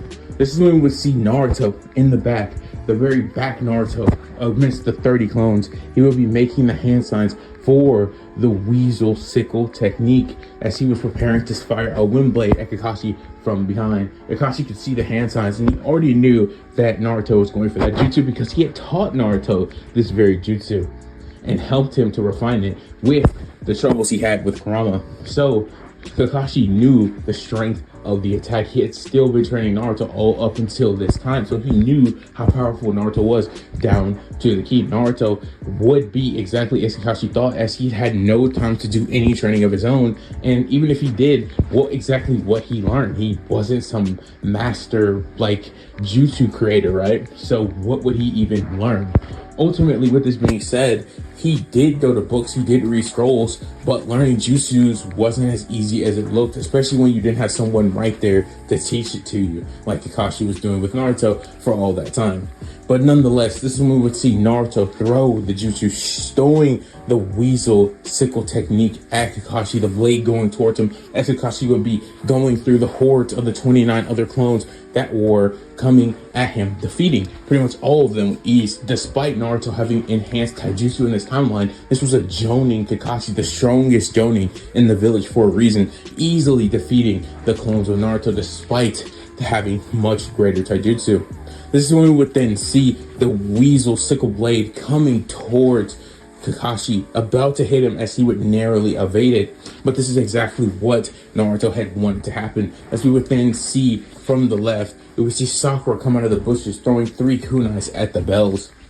Kakashi would be shocked by this and realizing that this was a team attack, but he didn't really know on what scale. Did Sakura and Naruto decide to make a plan together? Was Sasuke and Asta involved in this? His brain like going as fast as it can to calculate what was going on in front of him. He didn't know how well they really worked together. Actually, this is when Kakashi would remember that there were a lot of days that Sasuke would train with Asta and Naruto. So he would almost be certain that if Naruto was moving, Sasuke and Asta would also move. And just as he was thinking this is when he would then see Asta from above, which has shocked him as he didn't even see Asta get up there. He didn't even see him jump because he was so focused on Sakura throwing those 3 kunai at the bells. This is when we would see Kakashi weave out of the way of the 3 kunai that Sakura had thrown, as we would see Sasuke now come out the bushes, attacking Kakashi with his Uchiha taijutsu, as they would have a slight bout where Sasuke would impress Kakashi, impressing him very much because Sasuke was stronger than he was in the main timeline due to trying to keep up with Naruto and Asta, trying to prove that he was better than both of them. This led to him getting even stronger than he was then, and his taijutsu had been even better refined. Ultimately, this will lead to Kakashi being even more impressed than he was in the original timeline, and honestly wondering how a beginning could be this skilled at taijutsu, actually struggling to take Sasuke down, which was bad because Asta was still coming from overhead and he knew it. And just as he was remembering, just as he was thinking about Asta, this is when he would appear above Kakashi, right above him, with his hand signs out, going for a water stream jutsu. This would obviously come out of his hand going towards Kakashi, and Kakashi would kick Sasuke with enough force to push him back despite Sasuke blocking, which was great taijutsu from Sasuke, but still it was good enough for Kakashi to get some distance between them so he could get out of the way of Asta's jutsu. As we would see this jutsu crash into the ground and it would start to go out. It would go out all over the wide area of the dirt and the ground, which is exactly what Asta wanted to happen. This is when we would then see Naruto, Sakura, and Sasuke get into trees. As this is when we would see Asta activate lightning style, as he would make the hand signs for lightning ball. And of course, he would launch them toward Kakashi. And Kakashi would see Asta throwing these at him, knowing this jutsu because he taught it to him. But this is when he would also notice exactly what Asta had been planning to do. Ultimately, by using the water stream jutsu, he would have made tons of water around the battlefield, making sure that it got in range of Kakashi, so that when he used lightning balls, the water would discharge with the balls, creating even more damage and electrocuting him. And just as Asta had predicted, this is exactly what happened. The discharge would get to Kakashi before the balls did, and it did shock him. He was taking damage. And of course, because Kakashi was stunned by the shock, he would get hit with the lightning bolts, taking even more damage. As this was happening, this is when we would then see Naruto make a shadow clone and throw it towards Kakashi, as we would see it kick him in the face. And as they would kick him in the face, Kakashi would fall to the ground. And as this would happen, this is when we would then see the jutsu subside, and we would see the water that was used with the lightning disperse due to it being eroded by the lightning. So as all this would happen, this is when we would then see Asta walk up to Kakashi, clip the bells off his side, as Kakashi was knocked out from the high amount of voltage that had been used with all those lightning bolts Asta had created and the water discharging it. And ultimately, this is when they would see that Asta, Naruto, Sakura, and Sasuke had successfully taken the 2 bells and passed the bell test, or so they think they have passed the bell test. But while Kakashi was knocked out, this is when they would discuss who should get the 2 bells. As we would see hours pass, this is when we would eventually see Kakashi wake up, being tied to the stump, as the other 4 would be eating lunch, haven't still decided who was going to get the 2 belts and who would get to be on this team and go forward. Kakashi, seeing how well his team did teamwork, seeing how well they worked together, Kakashi would just tell them that the 2 bells was a farce from the beginning, and that the whole point of this test was for them to work together, for them to use teamwork. Because if you don't use teamwork in the shinobi world, you are scum, less than scum even. So as they would hear this, they would take these lessons into heart, noting this and knowing that it was important for them to work together. And they could even see it after what they had just done, what would happen when they worked together. Before this test, they thought Sakura was a weak link because, well, in reality, she still was a weak link, and she still really was weak. That wasn't wrong. But because they made up for her weakness of not being really good in combat or really good in all that stuff, she was still able to contribute to an overall win. So they would see what they could do when they included Sakura. They would see that, and they know that they could take advantage of her when needed. Also, they would know that she would still need to get stronger, and now they knew that if they could actually make Sakura a better version of herself, they could even have an even greater chance of taking on any challenge, any mission, and coming out successful. So they would all look towards Sakura, nodding at each other, knowing they had to make her stronger, and they know that she wants to do the same anyways. Sakura, seeing this, would know exactly what was going through their heads, thinking that I'm going to have a really tough time on this team. But ultimately, this is when Kakashi would say, "You all pass, and now somebody come and get this stupid rope off of me." As Asta would come over there with a kunai and cut the rope off of Kakashi. As he would say, "You guys are good, and you can all go home." As Kakashi would leave, going to report to Hiruzen, telling him that Naruto and Asta's team had passed. After Kakashi would be gone to go do these deeds, this is when we would see the team decide to head to their respective households. We would see them walk Sakura back home again, as they would continue their conversation from earlier about how fast it would take them to get to shooting or joning level in about a year.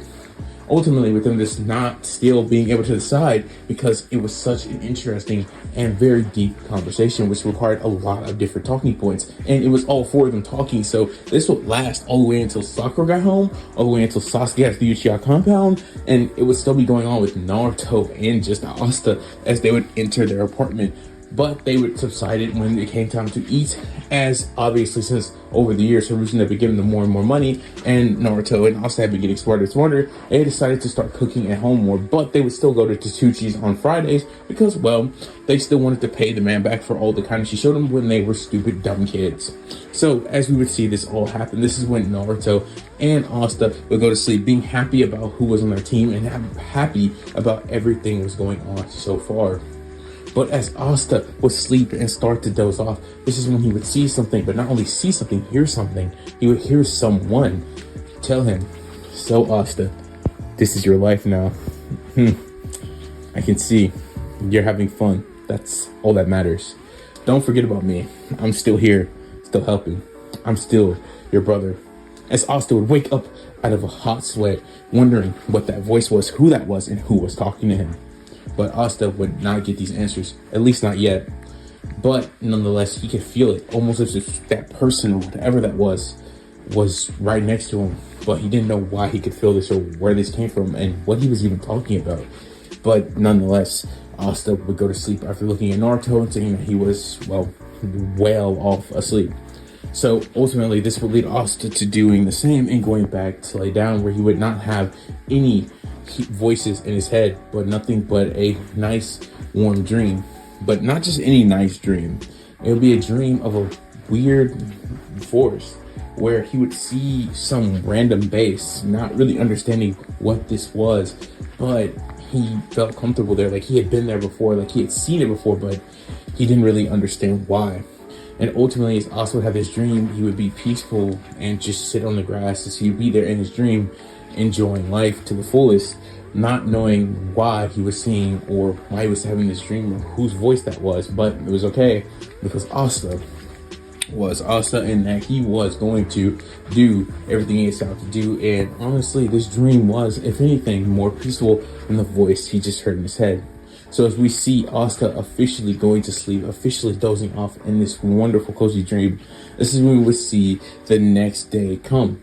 As this is when we would see Team 7, Kakashi's team, go out and start doing D-rank missions for the next week, where we would see Team 7 complete the most D-rank missions of any team in the history of getting teams, simply due to the fact that they had 4 getting, which meant they got to do missions way faster. And when you have Asta, Naruto, and Sasuke on the same team, three of the most competent getting that have ever come out of the academy, and they're all on the same team, what could you possibly expect?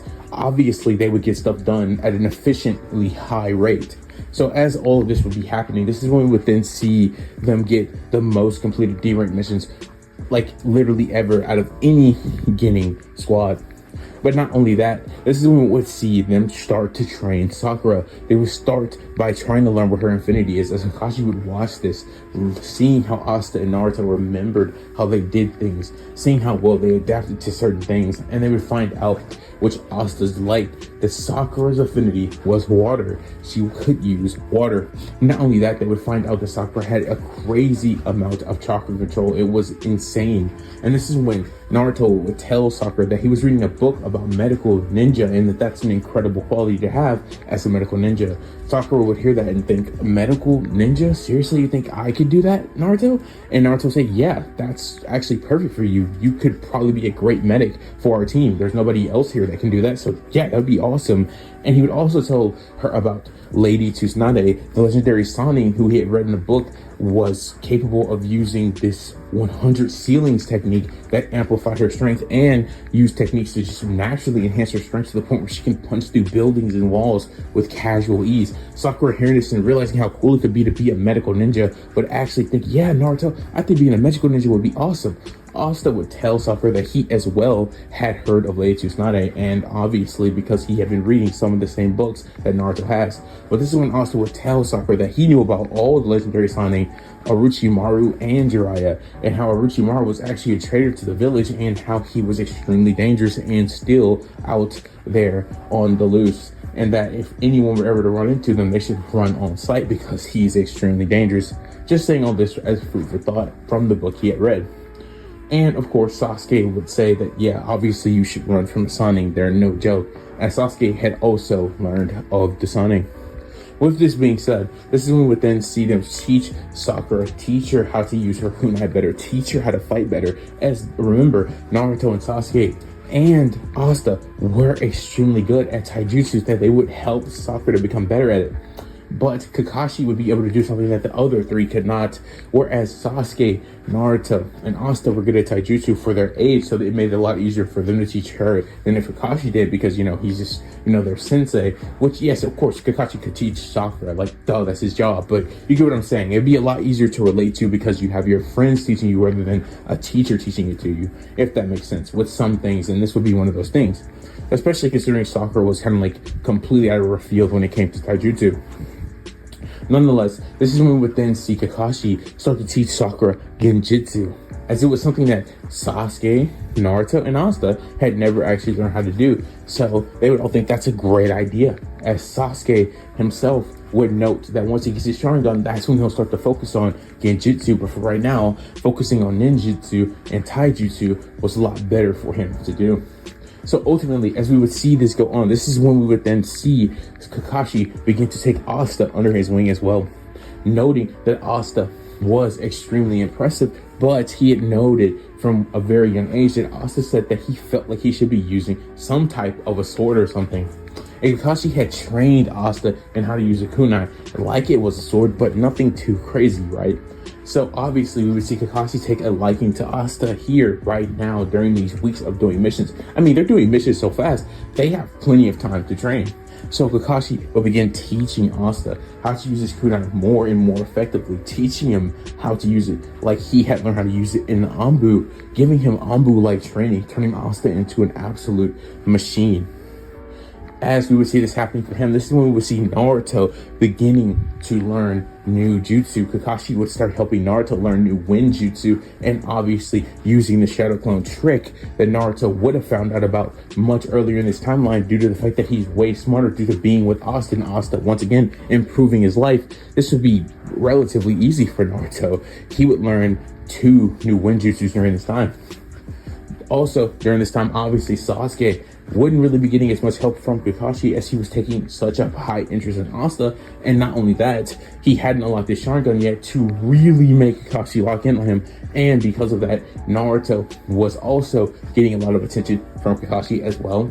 He wanted to teach him a bunch of jutsu. Ultimately, you can kind of say this is kind of favoritism, because it's kind of like, well, they all want Sakura to be better, so Kakashi would help Sakura.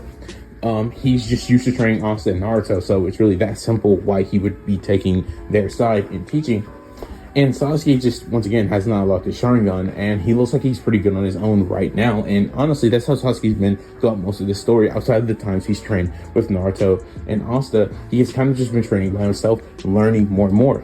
So while this was happening, when they got free time, Sasuke would always make sure to bring scrolls from the Uchiha library so that he could learn more fire style, trying to learn the majestic destroyer flame like the one that Madara Uchiha could use.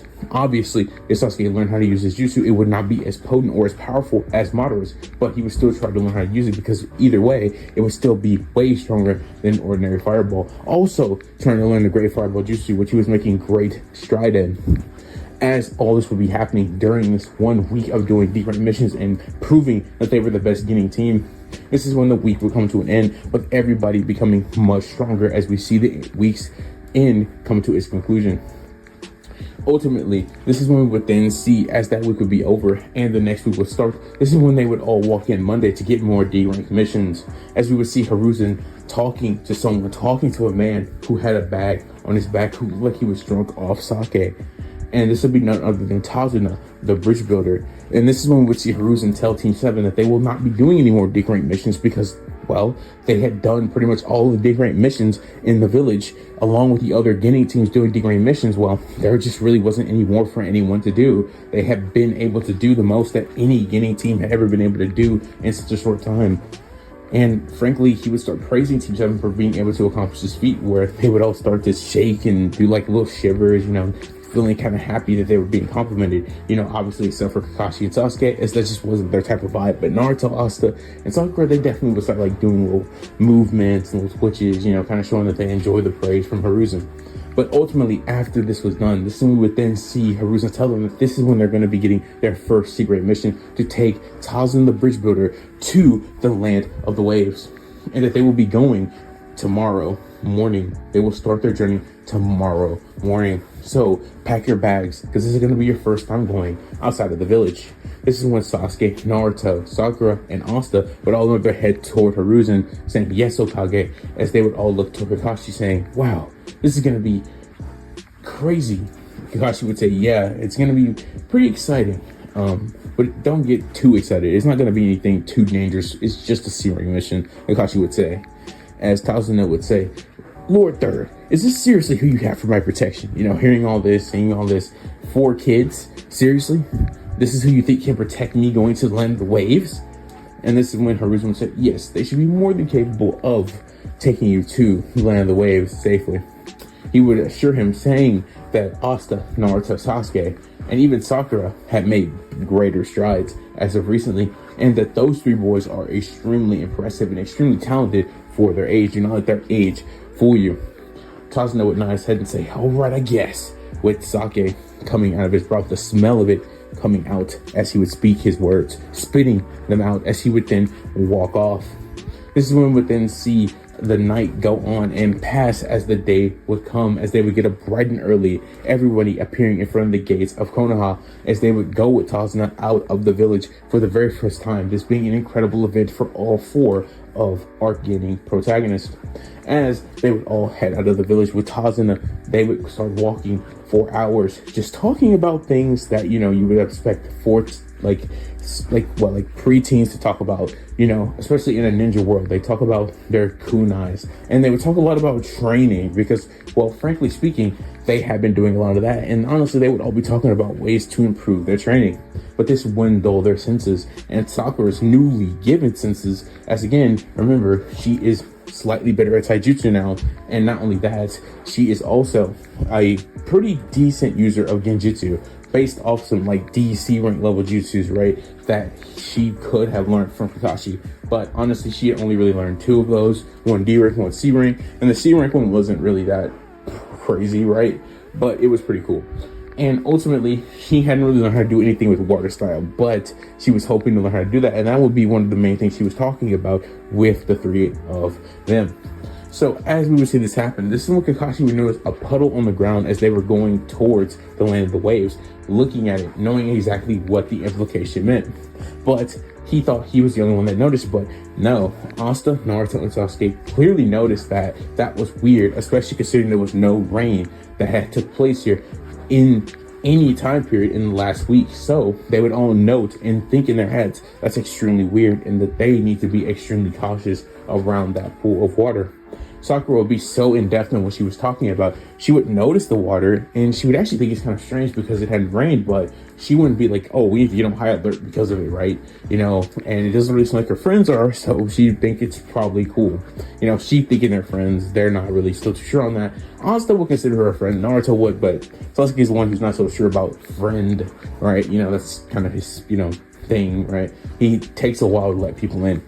But ultimately, this is when we would then see the two demon brothers come out of the water, not surprising anyone but Sakura and Tazuna. Sakura only being slightly surprised because she knew it was weird, but she didn't expect two people to be hiding inside of it, right? Like, you wouldn't expect that. But she is a shinobi, so she was supposed to.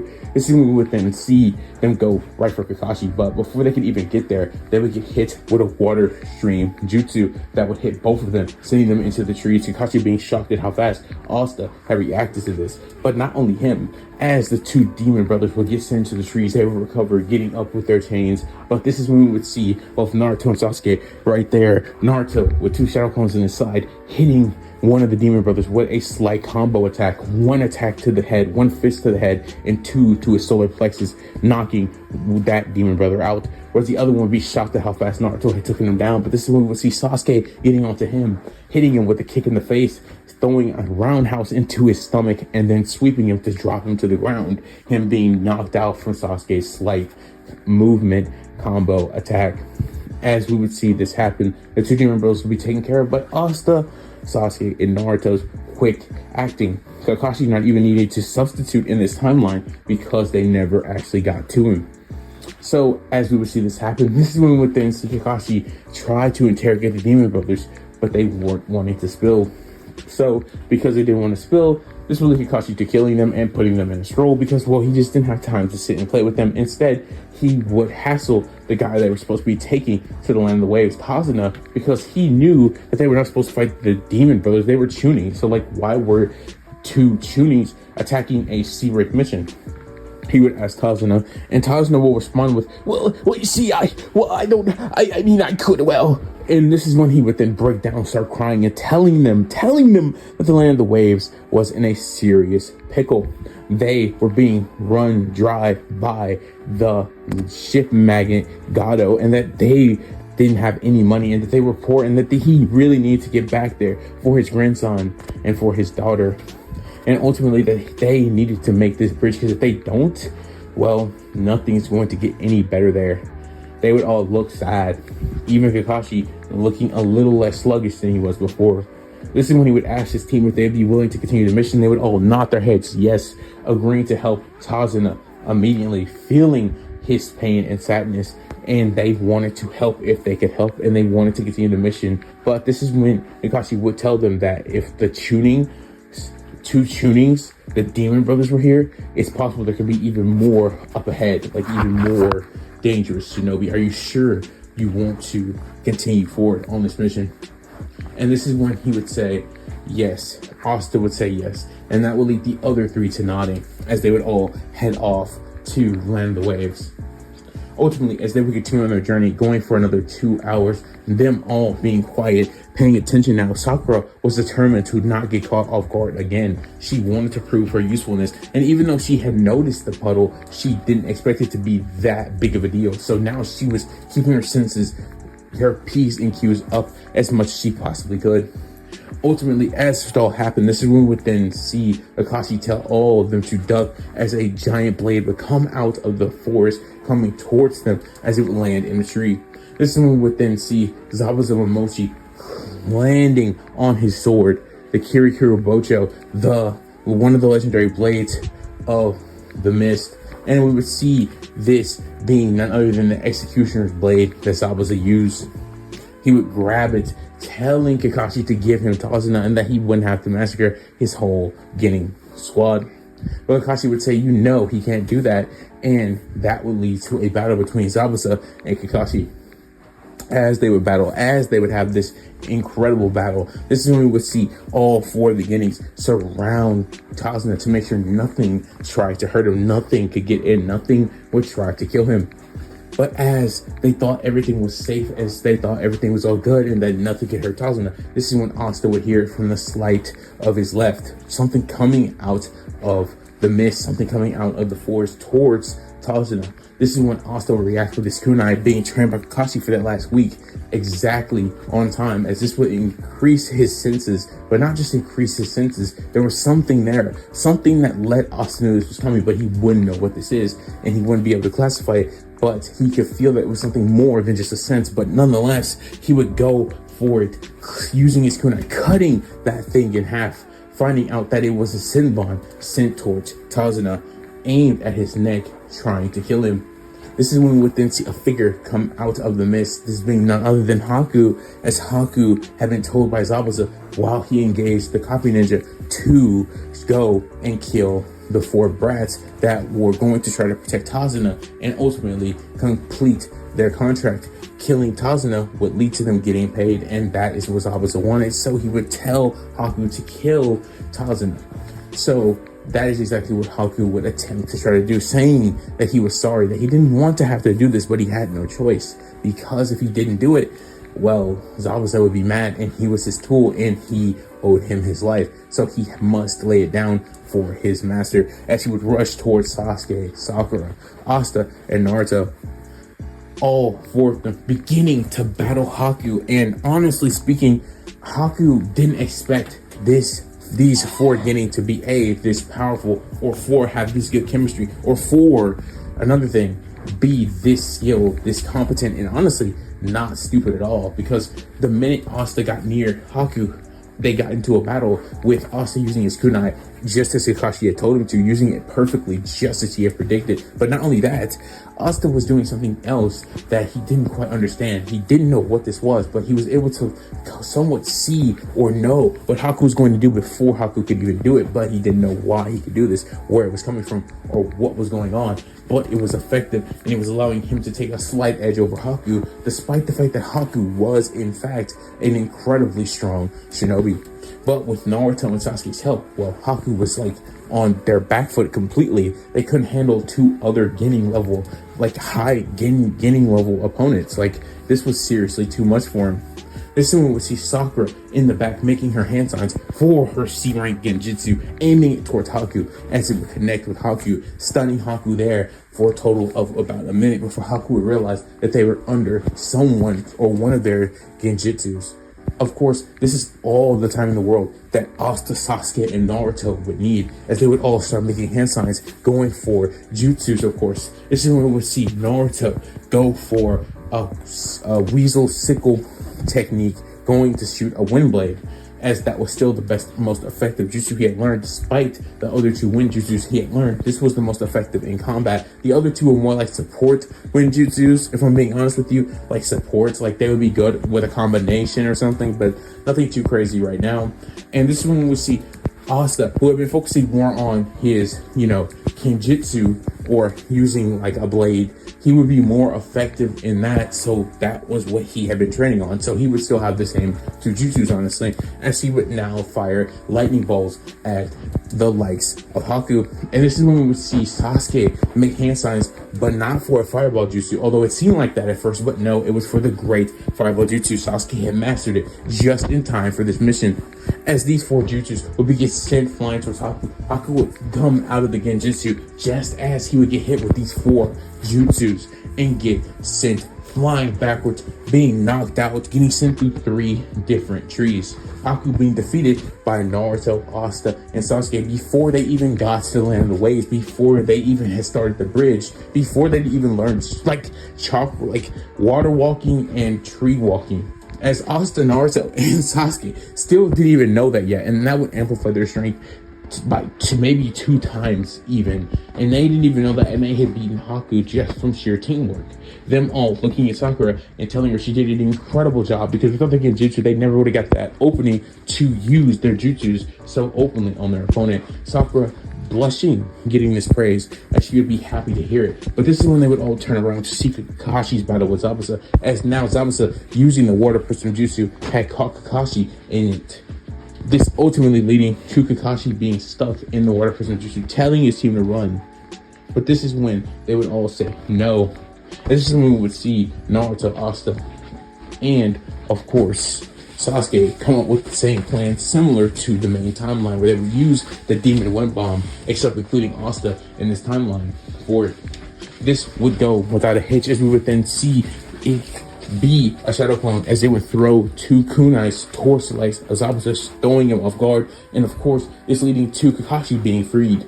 With Kakashi freed, he was then able to trick Zabuza by using specific hand signs to throw him off guard. And ultimately, this would all culminate in Kakashi using a lightning blade to, of course, slam into Zabuza's torso to attempt to kill him. And unlike the main timeline, where Haku was there to come in and try to pretend like he was like a hunterman from like the mist and all that good stuff, yeah, that wouldn't be able to happen here, because Haku was already defeated in some trees, being knocked out over there thanks to the likes of the other members, such as Sakura, Asta, Naruto, and of course Sasuke. They had effectively knocked out Haku already, so there was no Haku to come and save Zabuza. So he would get hit with this lightning blade in the chest right here, right now, and killed at that very moment.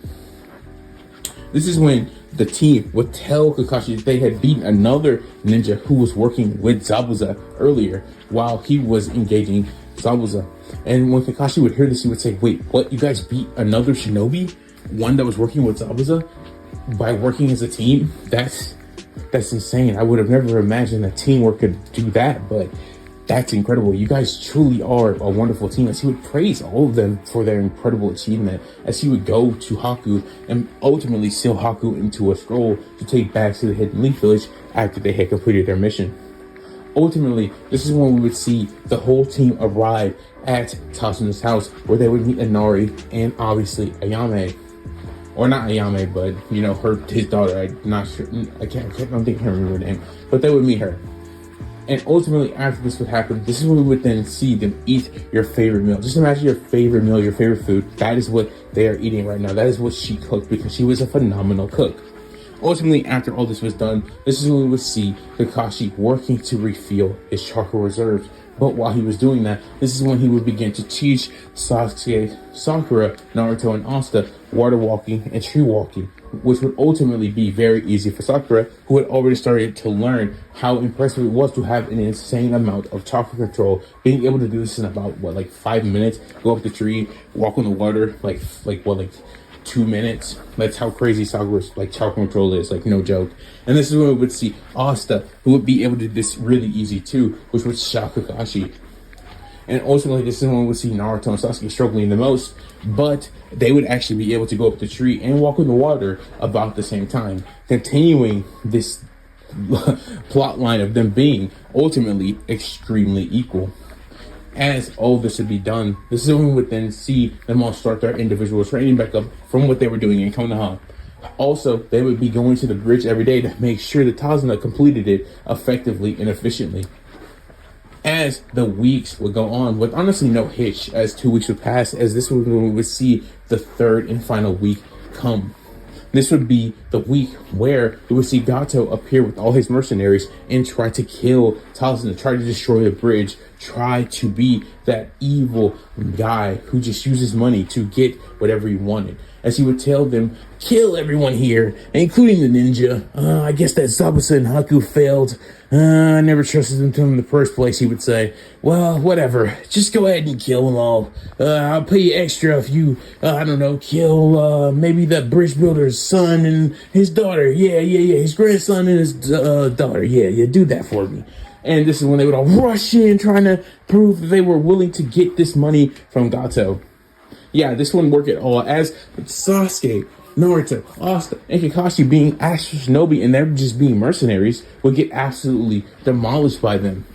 If Zabuza, who was on death's door with a kunai in his mouth, could take down all of these mercenaries and ultimately defeat Gato, I don't really know what to tell you. These four, my bad, because Kakashi would also help, would absolutely destroy these mercenaries and would easily defeat Gato. Ultimately, after all this is said and done, they would leave Gato for the village to decide what happens to him for all the crappy stuff that he had done to them over this time period, as the village would straight up kill Gato here and now. And as this would happen, this is when we would then see the villagers praising Kakashi, praising Team 7 for what they had done. So, as this would all be done, Tazuna would have tears in his eyes as he would thank them from the deepest part of his heart. And Inari would also come up to Naruto and say, well, I guess heroes might actually exist. And this is when they would all say, yeah, sure, maybe. And after all this would happen, this is when we would then see the bridge be completed after another 3 days, as Tazuna would name it the Great Naruto Bridge, still naming it that, despite the fact that Team 7 have been the collective total of why they have been able to achieve everything they were able to achieve. Honestly, the only reason Tazuna chose to name it the Great Naruto Bridge is because when he asked the team what they should name it, they all just said they should just name it the Great Naruto Bridge. And Naruto would say, wait, why me? Why my name? And this is when Sasuke and Asta would say, well, easy. You want the acknowledgement. You want to be the Hokage to be acknowledged. That's always been that's your whole point. That's your whole goal. That's your whole dream, right? So maybe you should start here. So they would tell him that this was the greatest place to do it. And Kakashi would agree with this. And Sakura really wouldn't care what it was called. And she liked Naruto in this timeline too. So she would say, well, yeah, Naruto Bridge it is.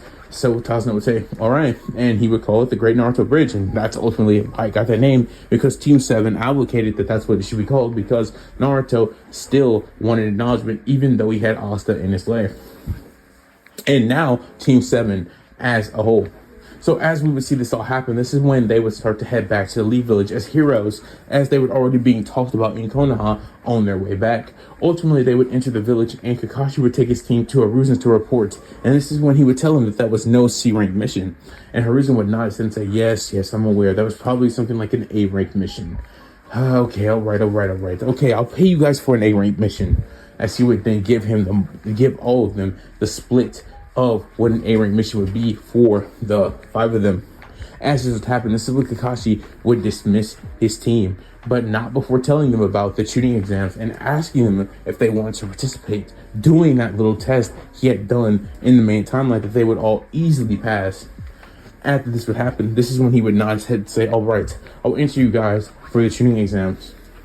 And this is when we would see all of them heading home, all going their different ways. Nobody getting walked home, because honestly, it was literally like, the sun is out. It's a pretty nice day, and they're in the village where they all live. I'm pretty sure it'd be pretty safe doing all this. And honestly, they were all strong enough to take care of themselves against any like thugs or anything that tried to take them on. Honestly, the only reason they took Sakura home in the first place was to be nice and because they knew she wasn't that strong. But now they're pretty confident Sakura can get home on her own. But, you know, they're friends. So, you know, sometimes they might want to talk. So that's the only time that might actually still happen. But nonetheless, not here, as they were all tired from their mission and were ready to go home. So as they would all enter their houses, they would eat, talk to their, well, Sakura would talk to their parent, well, talk to her parents, not her parents, because she still had parents, whereas Sasuke would just go home, eat, and lay down, thinking about how everything went for this mission and how everything was going to go in the future. And ultimately, this is where we see Asta and Naruto do the exact same, with Asta telling Naruto about that dream he had like a couple of weeks ago at this point.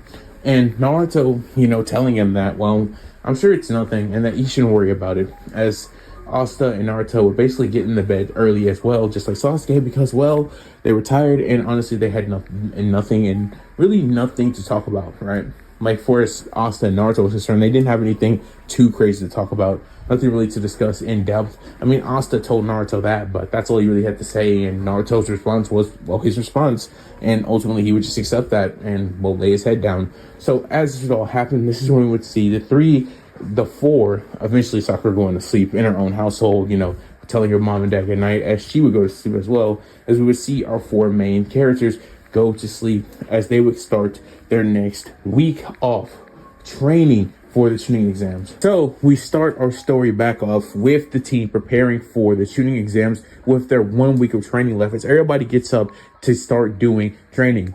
This is where we see Sakura go off and start reading medical books, learning how to use medical ninjutsu, and training with the likes of Kurenai to enhance her genjutsu. That is what Sakura would be doing right now. This is when we see Sasuke go to the Uchiha library, reading more fire styles, trying to learn the majestic destroyer flame jutsu, and also trying to learn how to awaken his Sharingan. Because if you don't remember, Sasuke, when he fought Haku, he had Asta, Naruto, and Sakura's help, so he did not unlock the Sharingan like he had done in the main timeline in that moment. And because he does not hate Naruto, nor does he hate Asta or really hate anyone, in fact, thanks to being around Asta and Naruto, his hatred would be at an all-time low as far as the canon is concerned. And because of that, Sasuke had nothing to trigger his Sharingan to ultimately awaken. He would still hate Itachi, but it wouldn't be nearly as bad because of Asta and Naruto, ultimately leading to him not awakening his Sharingan just yet. But he'd be trying to force it to awaken by training to the very limit. This is when we would then see Asta go to Ibiki to retrieve the Executioner's Blade. Yes, that's right. Asta was going to go retrieve the Executioner's Blade, Zabuza's blade, the Kiri Kurobocho. Why was Asta doing this? Well, because when they defeated Zabuza, when Kakashi threw the lightning blade into him, he had sealed the Kiri Kurobocho into the scroll along with Haku. And when they got back, they had put Haku and the blade in the custody of Ibiki. So Asta had asked Hiruzen if he could take the Executioner's Blade for himself, and Hiruzen had told Asta it would be fine, but if Kiri caught wind of it, they would want them to return it. But if you were to, say, change the blade to something different and use it in a different way, and this is when Asta would say, yes, this is exactly what I had planned too, because frankly, that blade's a little too big. I'm not really, like, bad on big blades, but I kind of want to use a katana, you know what I mean, old man? And this is when Hiruzen would say, yes, Asta, I understand. See if somebody in this town will change it for you, he would say. As Asta would run off to obviously go retrieve the Executioner's Blade from Ibiki, and when he gets there, Ibiki would say, Asta, I see you've come to claim the blade, the Executioner's Blade, one of the legendary swords of the mist. And Asta said, yes, I'm here for it, as Ibiki would give it to Asta, and tell him that he's looking forward to seeing him in the tuning exams this year.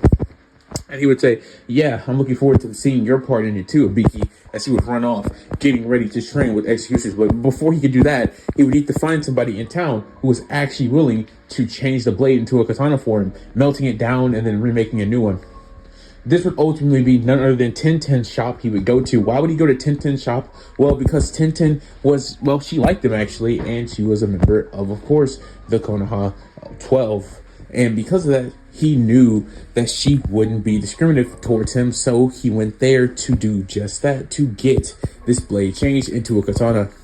So he would tell Tenten what he wanted her to do to it, and Tenten would say at first that that was extremely dangerous, and that if Kiri caught wind of this, they would probably try to kill them, or, you know, kill whoever, you know, tried to do this. This is a legendary blade. This is extremely dangerous, and the Mist would consider this blasphemy. And that, as honestly somebody who was, well, none other than a shops, like a, you know, crafts person, Tenten wouldn't really be too high on doing this anyway, because she respects the blade, because she respects, well, tools. She respects all of them. And honestly, knowing how legendary this one was with its special properties, she would be kind of not into the whole destroy it, break it down, turning it into a katana thing. But with Asta asking and begging her to do so, and him telling her that she was the only one in the village that would be willing to even do this, because she's the only one that still treats Asta somewhat good. Now, the thing about the village in Asta, here's the thing about that. Asta being friends with Naruto, everybody discriminated against Naruto, and that would lead to them being mad at Asta for treating him normal and stuff, you know, getting mad at him and stuff. But at the same time, Asta wouldn't get the, yes, like, say for example, because Asta was always with Naruto, so yeah, if he went to a shop, yes, he wouldn't be able to, like, just spend the regular amount of money. He would also be overcharged. But if Asta ever did anything on his own, you know, the village would kind of change slightly. Like, they wouldn't be like crazy 180, but they would also not just be extremely discriminative at the same time, because he wasn't with Naruto. And ultimately, because of that, this will lead to him sometimes getting treated like a normal person. But again, those are very rare and few when they did happen. So Tenten was really his only hope here. And Tenten, after a while of hearing this and hearing how she was the only one that could do this, and Asta's kind of butting her up a little bit, she would say, fine, I'll do it. But if anything comes out of this, this is all going to be on you, she would say. And ultimately, he would say, yeah, that's fine. As Tenten would begin to turn the Kirikiri Bocho, the Executioner's Blade, into none other than a katana. And that is where we would see this storyline stop for a while, as Asta would go on to train and try to learn how to use some new types of jutsu, as we had already seen that Naruto had learned 2 more one-style jutsu, and Sasuke was working on learning an even more powerful jutsu, while also already learning the Great Fireball jutsu. And Sakura obviously was learning more genjutsu, literally training with Koronai, and trying to refine her water style while reading more medical books, and literally learning how to start doing medical ninjutsu itself. So, as we see all of this happen between our team as the week would go on, it would be 3 days as Tenten working hard as she possibly could, trying to respect the legendary blade that she was tearing apart and remaking. This is when we would then see her finish it, giving it to Asta, a katana, and it would be none other than made out of the metal and the remains of the Executioner's Blade, being able to build itself back up from the blood of its opponents. An incredible blade. Tenten would hand him the, he wouldn't really know what to name the blade at first, but this is when he would then decide to call it the Demon Slasher. And with the Demon Slasher, he didn't know why he wanted to call it the Demon Slasher, or why that felt so familiar to him, but he would land on the name. Yeah, I'm going to call this katana the Demon Slasher. Tenten would say, that's an interesting name for it, but nonetheless, I do like it. And ultimately, he would pay Tenten for doing this. Remember, Asta was getting more and more money from Hiruzen over this time that he had been saving, not using it all on food, because him and Naruto was split, of course, on stuff for their apartment. Also, on top of that, he had gotten paid for all those D-rank missions he had done, and the A-rank mission that he split with the rest of the team. And on top of that, again, he was pretty good at saving his money. So ultimately, this would all culminate in him actually having tons of money to a degree. Probably like enough to probably get like a whole new, better apartment than what him and Naruto had, if I'm being honest. So he would use a lot of that money to pay Tenten for doing this job for him. So after this was done, this is when we would see Asta go up to Kakashi, asking him to teach him how to use Kenjutsu, how to use the style of using a sword effective and efficiently. And Kakashi, who was once in the Anbu and did just that, will begin to teach Asta the ways of Kenjutsu, teaching him how to use his brand new his Demon Slasher katana to its absolute level, its best and most effective use.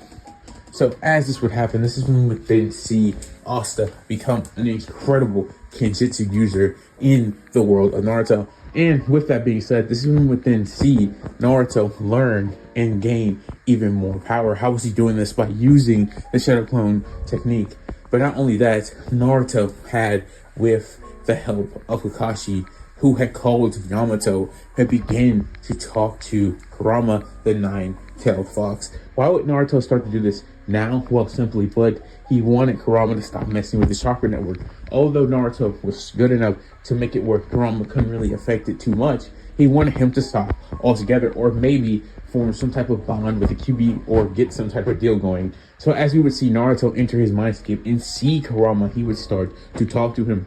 Kurama not wanting to talk to Naruto, not wanting to be friends with him, being angry that he was stuck inside of this kid, that he wanted nothing more than to just destroy and take over his body, but begin to tell Naruto how much he hates him and how horrible he is and how he sucks. But this is when Naruto, having all of that confidence from being with Asta all this time and genuinely just being more of a different person, would begin to talk to Kurama, telling him that it would be better if they were together, if they were friends, if they were teammates, instead of this stupid rivalry that they have going on, or this one-sided rivalry where Kurama keeps trying to mess up Naruto, and Naruto has no distaste for Kurama genuinely being able to talk to the giant fox. But before, he was scared when he was in the main timeline he was scared. Right now, Naruto genuinely wasn't scared because he already knew what he was getting himself into.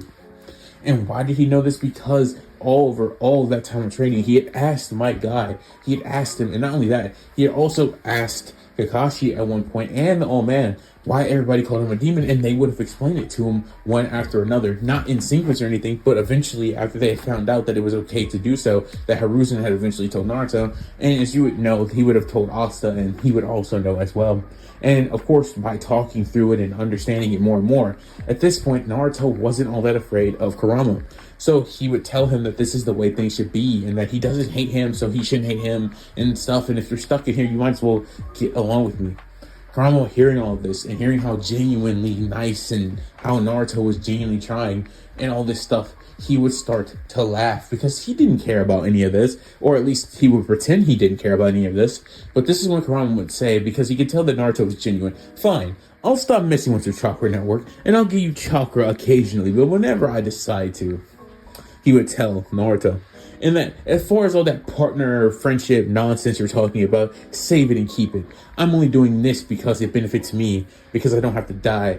But Naruto knew deep down that that's not completely true what Kurama was saying, but he would be satisfied with this, as thanks to this conversation, Naruto would have planted a seed with Kurama that would eventually lead to them maybe becoming a partnership.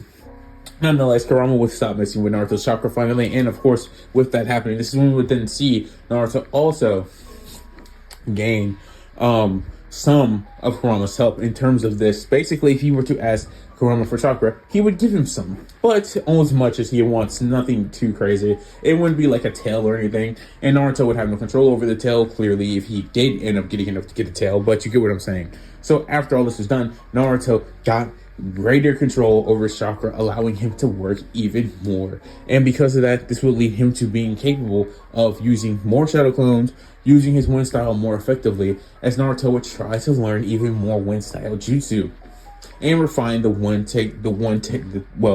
techniques that he already had. So after all this is done, this is when we would then see all of this training eventually come to an end, with them ultimately getting as strong as possible for the tuning exams. So this is when we would then see Team 7 as they would enter the forest, where they would meet Abiki, and they would easily be able to get through the fake trap of Genjutsu, them all knowing it was one and all dispelling it, something they had all learned over this time. Of course, they would go up to the room, as we would then see Rock Lee trying his hardest to get one of Sasuke, Naruto, or Asta to fight him. And the reason for this was simple. He knew all three of them. He knew them because he had trained with them when he was younger. And of course, with all that training being said and in mind, he knew how strong they were, and that if he could currently do something to one of them, even just one of them, he would be an impressively jump, right? Like, he would have gotten an impressive jump in strength and skill and speed if he could do something to one of them. So he would say hey to all of his friends and then ask one of them if they would be willing to fight him. Of course, Sasuke would want to fight Rock Lee, but this is when Asta would tell Lee and Sasuke that would be really stupid and they could possibly fight in the tuning exams later, so it would be really dumb if they fought right now.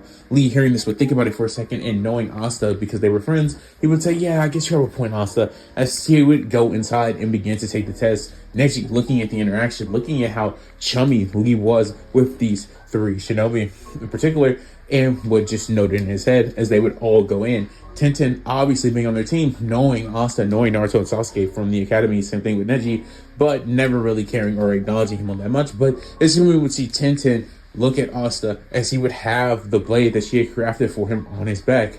She would tell him that, I guess you really were serious about learning how to use that blade effectively, seeing as how you have it on your back and all. And this is when he would say, yeah, I'm very serious about it.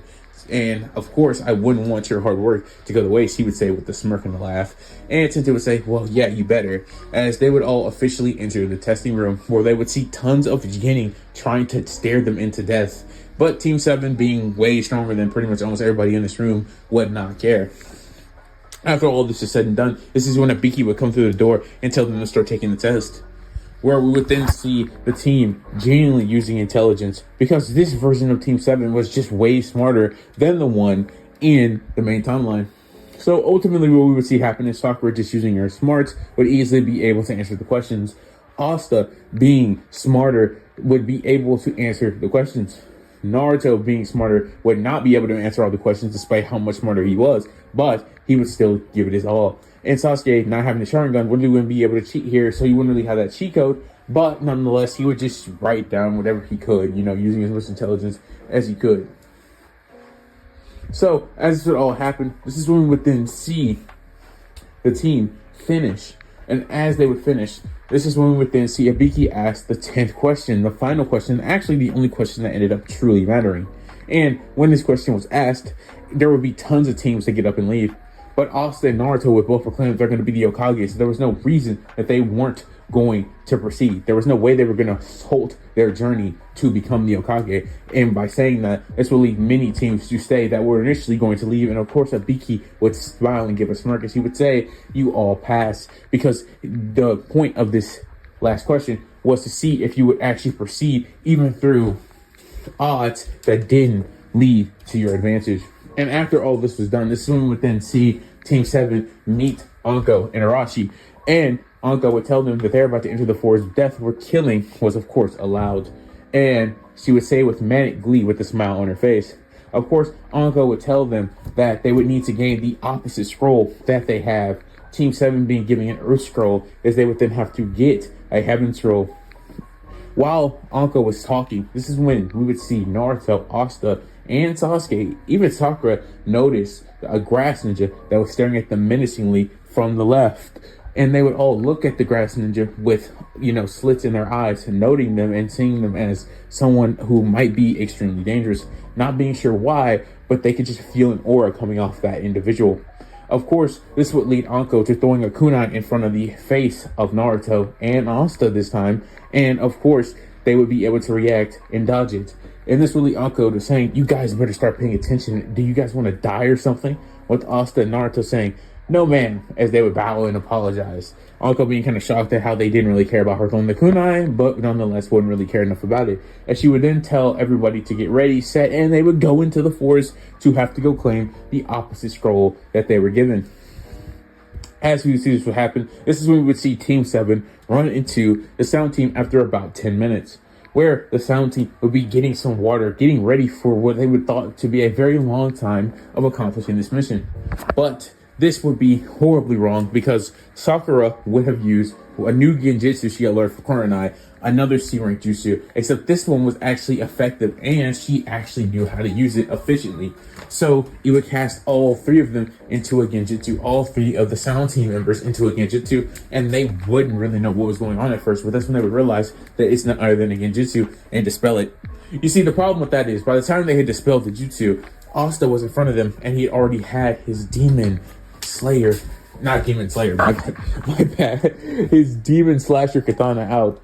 And well, that was bad for them, because Asta had been getting trained by Kakashi for the last week, And of course, that meant, well, not the whole week. Remember, it took 3 days for Tensei to actually make the blade, but about 4 days, which was more than enough time with Asta's incredible mastery over Kenjutsu. I mean, the guy was like some savant at Kenjutsu already for some reason. He didn't know why, but he was extremely good at it. And Kakashi was able to refine those latent skills to their limit. So he was somewhat of a master here. Asta holding out his sword would tell them to give up, as if they don't, he will have to cut them down. And they would obviously start laughing at this, thinking, you use the genjutsu on us, and you think just because you're standing in front of us with your sword now, you have some chance at beating us. Just you alone? Yeah, nice try. But also saying that they wouldn't actually listen. He would do exactly as he said, cut them down, literally using his newly trained Kenjutsu, using his latent skill, talent, and potential, would easily defeat the Sound Team all on his own, being too fast, too strong, and too skilled with his blade for them. He would slash at all 3 of them, using only 3 slashes each on each, and of course defeat them, and taking their scroll, which of course it was a heaven scroll, meaning that Team 7 was already completed the challenge, and they could now all head to the main building, the mansion in the middle. So with that being said, this is where we would see Team 7 as they would then go and head to the mansion in the middle of the forest because they were done with the test. But as they would try to do this, as they would be about 20 minutes in getting near the mansion, this is when a giant snake would come out of nowhere trying to split up Team 7. Of course, this will lead Naruto to reacting the fastest in this scenario, making the hand signs for his weasel sickle technique as he would fire the wind blade towards the giant snake, slicing its head on the top very much, causing the snake to be in a giant amount of pain, as Asta, using his sword, would come over there, unleashing a gigantic slash and cutting the snake at the bottom of his body, dealing him even more damage, as Sasuke would make hand signs that nobody there had seen before, as this is when Sasuke would reveal that he had truly been able to use this jutsu on some level.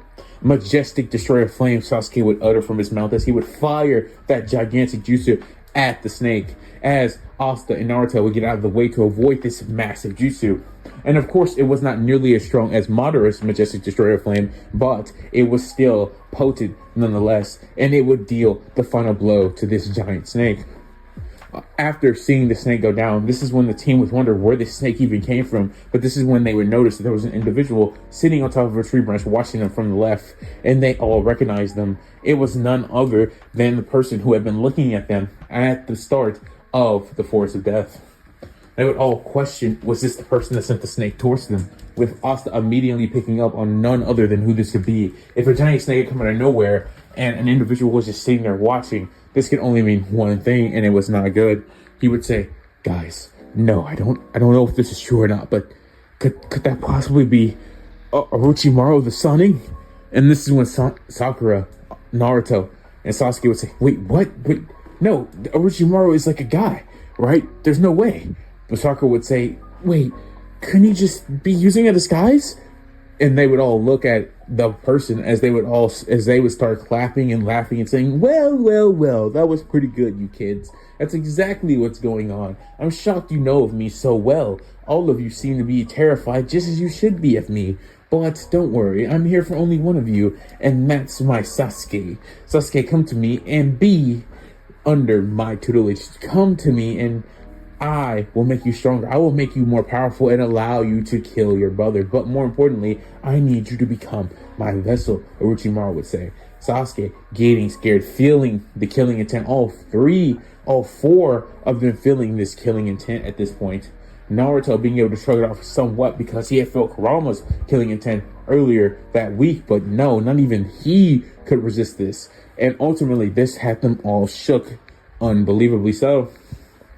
But, of course, they wouldn't be too worried about Orochimaru because they knew that if they worked together, used teamwork, they could possibly take Orochimaru down. This is when Asta, rallying his team together, somewhat being kind of the leader of Team 7, would tell them that they need to use their strengths and make up for each one of their weaknesses, just like they had been taught. This would lead them all to knotting each other and fighting through the bloodlust. For Sasuke to get past it, he would have none other than to hit his arm with the kunai to wake himself up. Naruto would punch himself in the face, locking himself in by using damage. Asta would need no such thing, and Sakura would simply bite down on her teeth bite down on her bottom lip to make blood fall from it so that she could get herself into motion. Orochimaru, seeing how these kids were willing to do all of this just so they could move against his bloodlust, would actually be kind of impressed. But he had no time for their foolishness, as he would go down there trying to imbue Sasuke with the curse mark. Of course, this would horribly fail, as Asta would come flying with his Genjutsu, with Sakura making hand signs for a Genjutsu, perfectly timing it with Asta's attack. And because of that, Orochimaru would get slashed by Asta's sword, dealing him a massive amount of damage to his chest. So much damage, in fact, that this would lead Orochimaru to doing none other than using a body substitution. Yes, Asta's strike was so effective, so potent, because he imbued the sword with chakra. Not necessarily imbuing it with a lot of chakra or anything, but he did enhance the weapon nonetheless, and this would make it very much more effective. After this would happen, this is when we see Orochimaru and his body note that Asta was pretty good when it came to Kenjutsu, and that it would probably be better for him to not go head to head with that boy. But just as Orochimaru had thrown up his body, he hadn't even realized that Sasuke had positioned himself behind him. And because of this bloodlust, because of his fear, because of this moment, Sasuke would have done it. He would have unlocked the one Tomoe Sharingan, which would not be good for Orochimaru one bit, because Sasuke now, he was feeling himself more than ever with this one Tomoe Sharingan. And he would be making hand signs to fire none other than, you guessed it, another majestic destroyer flame.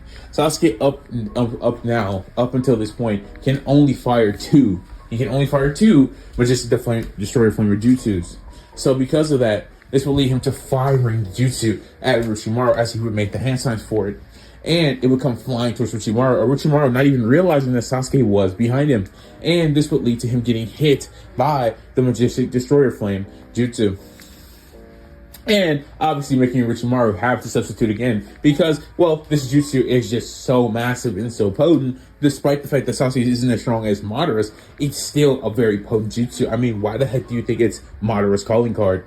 Nonetheless, this will lead Orochimaru to realizing that this team is not too easy to handle, as he would then get jumped by 100 different Naruto shadow clones using Kurama's chakra, as he would ask Kurama for some, knowing that he would need some against assigning, of course. He would, of course, give it to him because he knew what kind of danger Naruto was in, and of course, of what they had previously discussed during the previous week.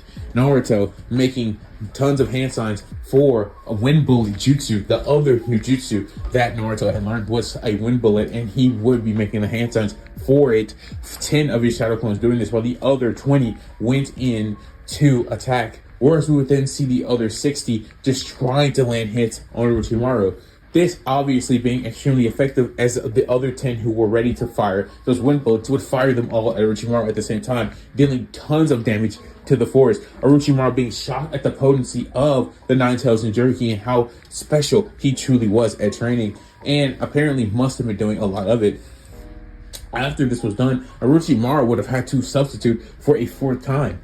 Honestly, simply due to the tactics and the evolutions of the team happening in real time, Orochimaru genuinely was struggling to actually get anywhere near Sasuke. Sasuke was purposely knowing that Orochimaru was coming for him, would make sure that he was near Sakura at all times because he knew Sakura could cast Genjutsu. And with Sakura looking at his back, and him being aware of all his surroundings with the Sharingan active, and Asta sitting himself in front, while Naruto was more of the let me go out and try to deal as much damage as possible route, because, well, Naruto could just make tons of clones, and he had tons of more chakra now thanks to Kurama, and had tons of reserves anyway because he was Uzumaki. This formational strategy was actually working pretty effectively against Orochimaru. Asta throwing jutsu at Orochimaru whenever he could to also throw the sounding off of Naruto's case, and because he clearly didn't want Naruto to get taken out. That was his brother after all. And of course Sasuke wouldn't sit idle, helping in with his taijutsu whenever he could, but making sure to draw back and let Asta handle it or Naruto handle it, sure he wouldn't get taken. Whereas Sakura would be trying to fire some water jutsus at Orochimaru, like little water bullets and stuff, like little water pistols, I mean. Because, yeah, that was actually a water jutsu. There is actually a water jutsu called water pistol jutsu. And Sakura would be firing these at Orochimaru.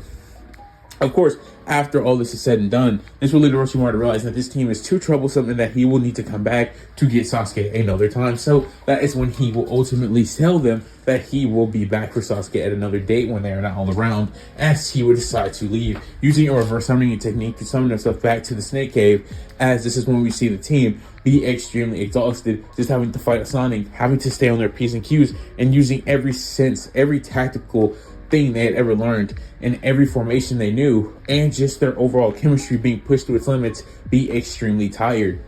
But they would all smile, knowing that their teamwork once again shined through and had proven to be very effective, and that when they worked together as a team, even they could beat Asani. They would all be excited, telling each other how they all did a great job. Of course, they would realize that they already had the Heaven Scroll and said, well, since we're all so tired, we need to go replenish our chakra. So they would all start heading to the mansion, being the first team to get there. But not only being the first team to get there, they would have set an all-time new record, being the first team to ever do it this fast. And with that being said, this is when we would then see the team call forth Aruka, as Aruka would tell them this and tell them that he was extremely impressed and knew that they would be incredible shinobi and that they were going to set out and do great things. He would look at Sakura and tell her that she's made incredible strides and is keeping up with these three despite the incredible gap that existed between them at the academy. Sakura blessed to say, well, you know, when you're around people like this, you have to step up or, well, you're going to get left out. And with that being said, this is when we would then see Kakashi being briefed by Team 7 of Orochimaru's appearance in the Force of Death, where he would then go tell Hiruzen, who would look shocked and worried about the implications of Orochimaru being here in the Force of Death, trying to take Sasuke, trying to take the Sharingan, which, thanks to Team 7, they would have prevented from happening in this timeline. So, as we would then see 3 days pass, as all the other teams would start to slowly trickle in from the Force of Death, this is when Hiruzen would realize there were too many teams left and tell them that they were going to have to do a little bit of an extra tournament before they could actually be allowed to continue with the shooting exams. So, what we will see happen during these matches is nothing too crazy, actually, if I'm being honest with you. We would see Sasuke fight the same guy, Aroi, that he had fought in the main timeline, who would take chakra. Except Sasuke would not be struggling with his chakra because A, he had 3 days to rest. They got there extremely early. And on top of that, he was also just not dealing with the curse mark. And so that just led to him easily defeating Aroi. We would see Naruto versus Kiba, just as you would expect, like we did in the main timeline, where Naruto would easily defeat Kiba, being a way better taijutsu here, not being nearly as much of a joke, being able to make shadow clones, well, way more of them, and being able to draw Kurama chakra somewhat to a degree, while also having tons of wind-style jutsu. Yeah, Kiba had no chance of beating this version of Naruto. We would see Sakura versus Ino, as Sakura would, of course, ultimately defeat Ino, being way stronger than she was in the main timeline and getting rid of her shallowness almost immediately, simply due to the fact of how overpowered her team truly was from day one. And this is when we would see the final match that we would get in these tuning exams, which would be none other than Asta, surprisingly enough, I know this is going to shock you, fighting Gaara. Now, why would Asta fight Gaara? Well, simply put, because I wanted to take a different route with this what if. For starters, one thing we need to know is that instead of Rock Lee facing off against Gaara, he would have ended up actually fighting Neji, whereas Hinata would have ended up fighting some random sound ninja. I'm gonna say some random sound. No, she would have ended up fighting Kankuro, right? She would have ended up fighting Kankuro, and what would have ended up happening is she would have ended up winning by default because Kankuro would have quit. Yeah, that's what ended up happening. And Shino would have been the one to fight the random sound ninja, because I think that just makes a lot more sense, giving Nata a little W.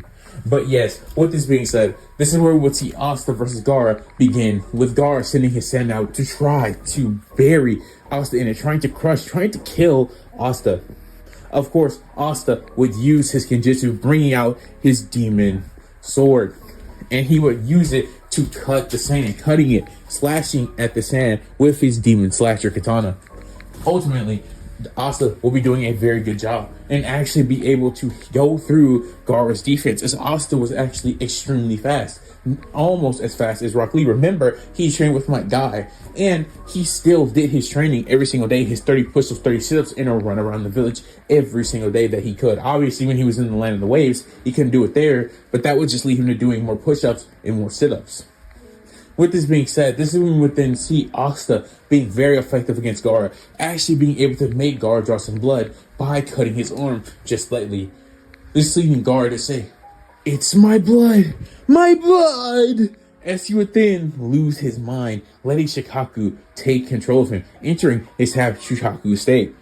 And with this happening, Asta would immediately be on the back burner, but this is when everybody looking at the match would genuinely wonder if they should step in or do something to help Asta, right? Like, it seemed like Asta needed help. Like, if he didn't get any help, he might just die here, and that this was something that kind of was going out of the way. But this is when Asta would say he's got it covered, and Asta would try to do something against Gaara using his... This is when we would see Asta finally get hit very dangerously bad by Gaara, as he would take a lot of damage getting hit in his chest by Gaara. Ultimately, Asta would be coughing up blood, having been taking a tons of damage, realizing that maybe he just cannot defeat Gaara like he thought he could, like he intended to. But this is when we would ultimately see something different take place, as this is when Asta would hear that same familiar voice again. He would say, "Brother, it doesn't look like you're going to be able to make it out of this one, okay? It doesn't seem like you're going to be able to defeat this opponent that stands in front of you. It seems like I'm going to have to give you some power so that you can make it through here. Do you hear me, Asta? Do you hear me?" Asta would say, "Yeah, I hear you, but who are you? What are you? And where are you? I heard you before. I heard you when I was about to sleep, but I didn't know you were actually real. Who are you?" This is when the individual will reveal themselves to be none other than Li Bei, as Li Bei would then tell Asta, and yes, this is Li Bei. Yes, that was Li Bei then, this is Li Bei now. Yes. And ultimately, this is when Li Bei would tell Asta that he was his brother, but he had no time for him to explain that now. And as we would see this happen, this is when Li Bei would begin to give Asta tons of chakra, because now that Li Bei was inside of Asta, yes, because he was inside of Asta, and ultimately he was similar to what a tail beast would be in the Naruto verse, being able to give Asta tons of chakra. So basically, think about it like this. Think about how in Black Clover, Li Bei has tons of anti-magic. Well, when he went to Naruto and they were basically born here and all over again, this would lead Li Bei to being filled with tons of chakra. So because of that, Li Bei would have basically the same amount of anti-magic reserves that he would basically have, but it would be switched for chakra. So he would be having these insane and immense levels of chakra.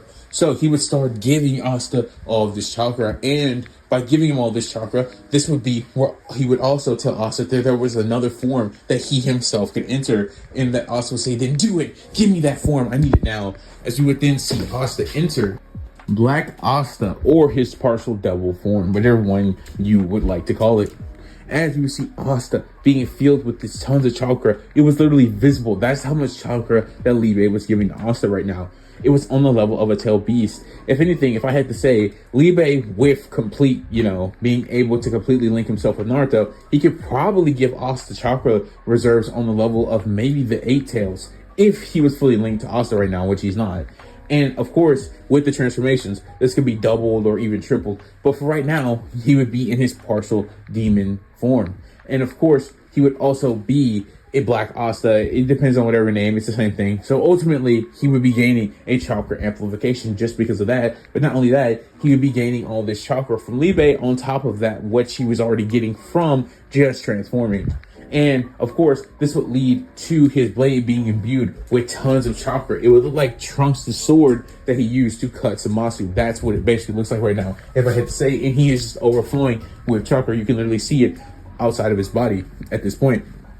This is when Asta would lunge towards Gaara, striking at him with his newfound power, his newfound speed, easily cutting Shukaku amped Gaara now. As even at this current level, Asta was at least exerting 2 tails level energy right now. And obviously the 2 tails is way stronger than the 1 tails. So clearly he would easily be destroying Gaara at this point, with him barely being able to react. Asta giving it his all, about to pass out, as he had taken a significant amount of damage from Gaara over this battle. It wasn't just that one strike to his chest. He had taken other little nicks and bruises and cuts, as again, he was arguably just as fast as Rock Lee, if not slightly slower. So he would have taken a lot of damage, and it wouldn't have been easy for him to get as far as he had even gotten in the first place.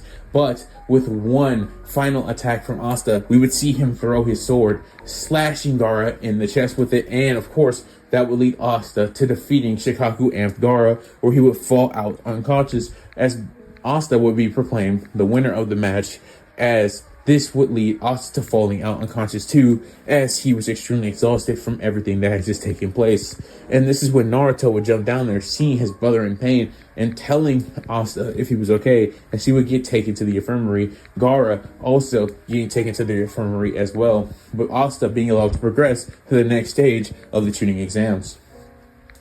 And as we see all this happen, this is when the first round of the tuning exams would come to an end. With, by the way, if you wanted to know the answer to who would win between Rock Lee and Neji, it would be none other than Neji, who walked away the winner, just barely being able to beat Rock Lee with the fifth gate open. But he would still be able to barely win, just ultimately outlasting Lee's his fifth gate. So after all that was done and said, this is when we would then see the fifth gate ultimately being to Lee's downfall. So as we see the next events in this what if take place, which will be none other than everybody being allowed to have a month off to train, this is when we would see our characters take the greatest strides we've seen them take this far in the what if, with tons of events taking place in the story to escalate it going forward. So the first thing that I think we should cover here is, since Sakura would pass and actually be able to defeat Ino, she would go to train with Kurenai even more, trying to learn even more water jutsus, trying to learn how to use medical ninjutsu even better than she already could, because she wanted to help Asta get better. So she would be working as like 2 times as hard using this month to get even more powerful, so that she could hopefully win the tuning exams. This is where we would see Sasuke finally getting acknowledged by Kakashi because he had the Sharingan, and because of that, this will lead Kakashi to going to train Sasuke in the ways of the Lightning Blade, trying to teach Sasuke how to use the Lightning Blade and how to advance his Sharingan even further.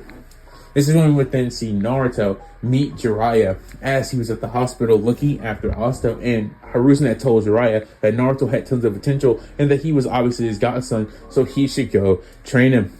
So that's exactly what Jiraiya would do. He would find Naruto at the hospital and tell him that Asta will eventually be okay, that the medical ninja need to be allowed to do their job, and that he needs to get stronger because that's what his brother would want for him to do.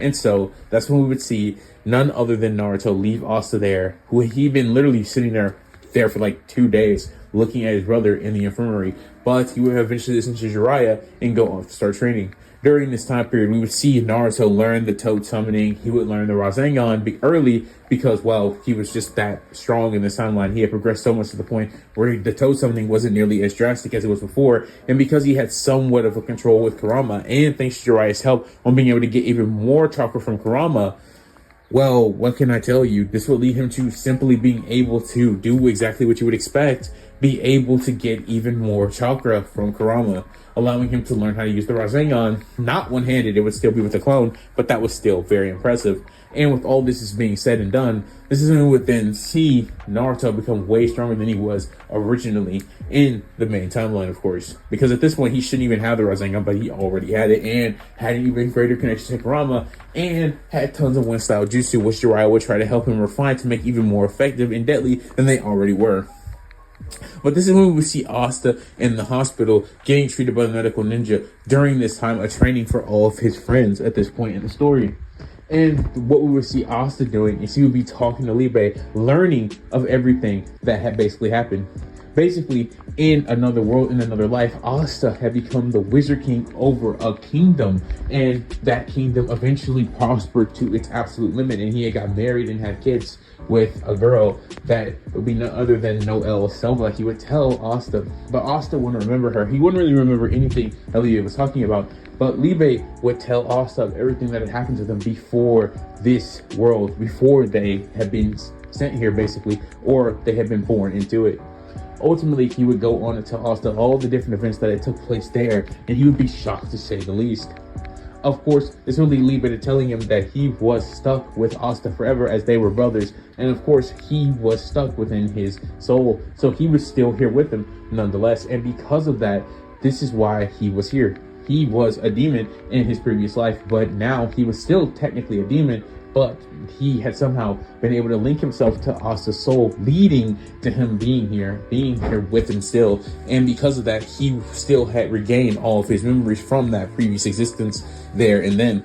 And of course, because they were brothers, he would obviously have tried to help Asta at every point in time. This is when Liebe would reveal to Asta that he was the one that made Asta's chakra more effective, more efficient. This is why he was able to do things like water walking and tree walking so much easier than everybody else. And the thing about being able to sense things before they come, he would tell him that that was a technique that he had known in a previous life called key sensing, and Asta was just subconsciously using it up until this point. That is what he was feeling when he was using his kunai against Taku. He would just be going down the long list of things that Asta could do or used to know how to do, and explain that even the thing that he had called that sword was a sword that he had previously used from a previous world from a captain called Yami that was his captain, and that was what he saw in his dream that time where he fell asleep. And yes, that is exactly what the demon slasher katana was. That is what Yami's sword would have became after he had given it to him, the demon slasher katana. And Asta, hearing this, would be genuinely shocked about all of this.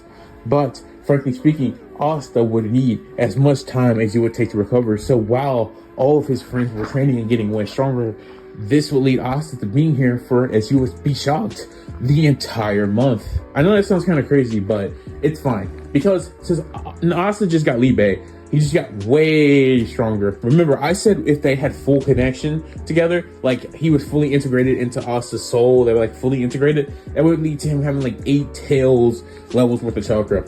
And that's not including Black Asta or full, well, I guess you could, well, yeah, full Devil Union. Yeah, that's still literally would not include those 2 forms. So yeah, Asta is definitely way stronger than you probably thought. Again, full Devil Union won't give him anything crazy like anti-magic. It just enhances their ability, strength, speed. You get the point with chakra, but still, it's obviously really broken to have that much power. Like literally, we're talking about with full Devil Union, him being on 9 tails chakra levels of like power. Like that's ridiculous, if not stronger. So yeah, just talking to Liebe was more than enough of a power for Asta at this point, based off how I've explained it to you. So with that being said, this will lead this to coming to an end. The monthly training period coming to an end, and everybody on Team 7 meeting up, as Kakashi and Sasuke would not be late in this timeline because Sasuke was way stronger. So he took less time to learn the story. And because of that, they would actually be here on time talking to each other before they enter for the second part of the tuning exams. But this is where we do a change of scenes to see other events taking place within the story. These events being none other than what we would see happening with Orochimaru currently. Orochimaru would be sitting there angry that he had been dealt with by Team 7 and that he could not get his hands on the likes of Sasuke.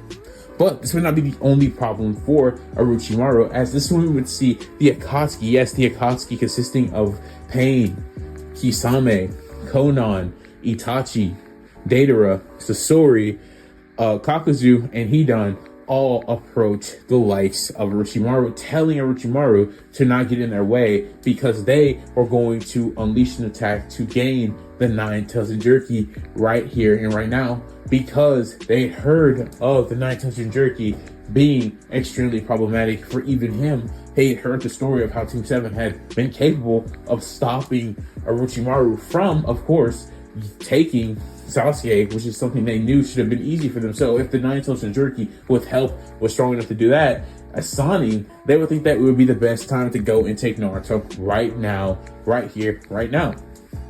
And Orochimaru would hear this and say, no, you will not do that because I've already set in motion a plan to destroy the entire village.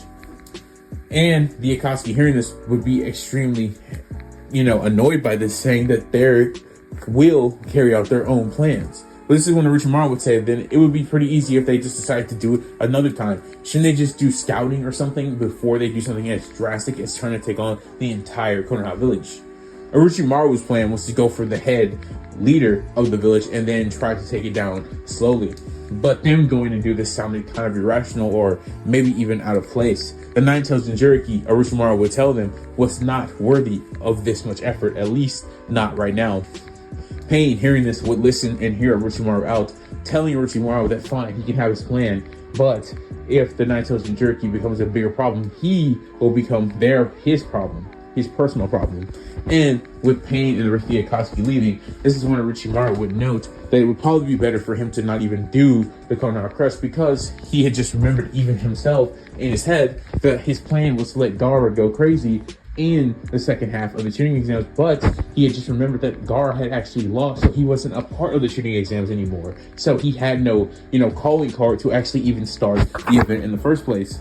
And because he genuinely didn't know what would happen if he went there and did the Konoha Crush with Naruto and all of them being there, if the Akatsuki would actually keep their word, and the fact that if things went sideways for their plans, Pain would become his problem, and he knew how strong Pain was, Orochimaru would just decide that it would be better to not even do the Konoha Crush in the first place, which would lead to the tuning exams continuing and just ultimately going on without a hitch like it wouldn't do in the main timeline.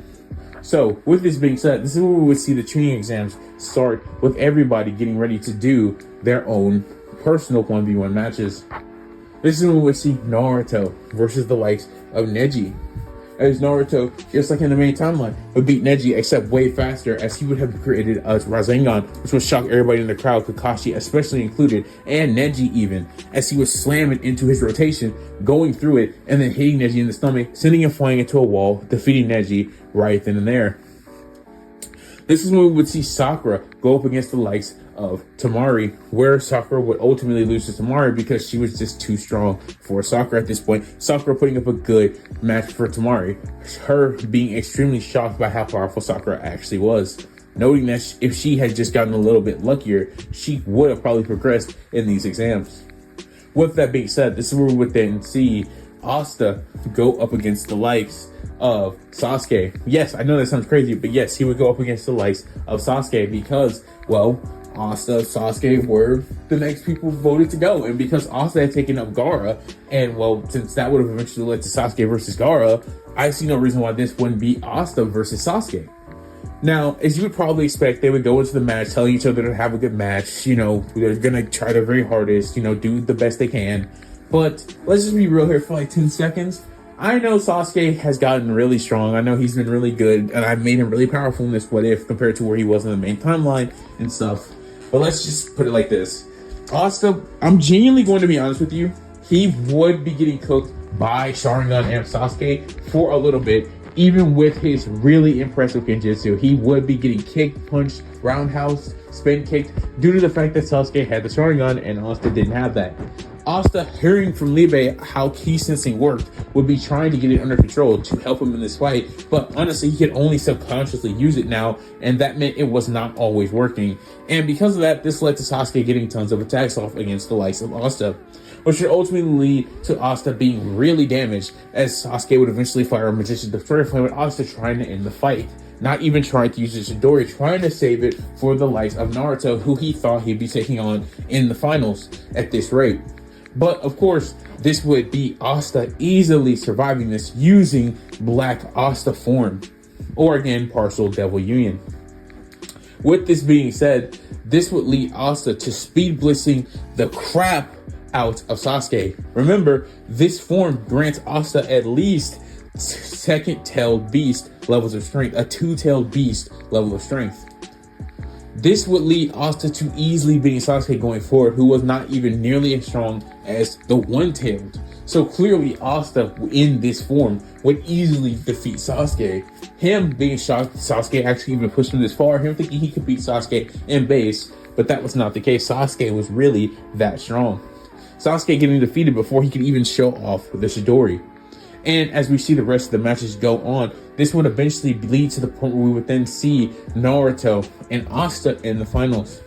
Because let's be honest, the rest of the matches that would take place here would lead to none other than Naruto or Asta easily defeating their opponent, either by Naruto drawing on Kurama's chakra or throwing a Rasengan into him that nobody here should be able to tank, or genuinely just overwhelming them with shadow clones and jutsu. So And as far as Asta was concerned, I'm pretty sure I made it pretty good clear that at any point Asta uses like his black form, it just was pretty much over for any contestant he was going up against. So he needed to fight a true opponent, which would be none other than Naruto. So as we see both of the boys enter the stadium for the final match, everybody in the stadium looking at these two who they had despised, but yet one of them would walk away the actual winner of this year's tuning exam and progress themselves up to the tuning rank. And the crowd would be stunned by this, being shocked that the two people that they hated the most had genuinely reached a point where they could be looked at as incredible individuals and protectors of their village. As this is when we would see Hayate tell both of them to start, as he would say Hajime, as this is when Naruto and Asta's battle would begin, with them doing a fist bump before, just like they had always done before they fight. This would lead Asta to not holding anything back from the beginning and instantly entering Black Asta form, knowing that he would need it because he knew Naruto had gained the power to use Kurama's chakra, and Naruto, knowing that Asta wouldn't hold back for a second, he would immediately ask Kurama for chakra, as he would also start imbuing it from himself, taking the chakra that Kurama would give him, while also gaining the chakra that Kurama would give him. And we see all this happening. This would ultimately lead to Naruto getting extremely powerful. In fact, it would actually lead to him gaining the One Tail, which would slightly make him a little bit more irrational, but he would actually be able to control it, use Kurama's chakra so many times, and obviously getting stronger due to Jiraiya's training in general, he would actually be able to hold the One Tail for a while.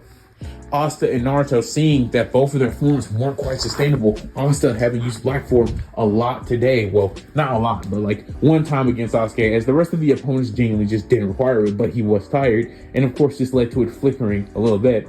Naruto wouldn't be able to hold up his One Tail cloak that much, so this is when both Naruto and Asta would just say to each other that they were just going to show their thrones attack at them right off the rip and see what would happen. So that's what they would do. They would both throw their strongest attack at each other, and basically it would be a Vermilion Rasengan from Naruto being amped with the power of the Nine Tails. It would turn it into a Vermilion Rasengan, of course, like he had used against Sasuke in the Valley of the End in the main timeline. And this is when we would see Asta going for his Black Divider attack, as he would slam it towards the likes of Naruto. And as they would both throw their strongest attacks at each other, this is when we would then see a huge explosion in the middle of the arena, as we would then look to see who had become the winner of this match. And just as you would expect, Naruto and Asta would both be slammed into the wall, knocked out in a draw. Or so they thought, because before Hayate could call a draw, this is when we would then see Asta slowly getting up, being able to get up even after that huge explosion. And this is when we would see Naruto not getting up, as Asta would be claimed the winner of the tuning exams.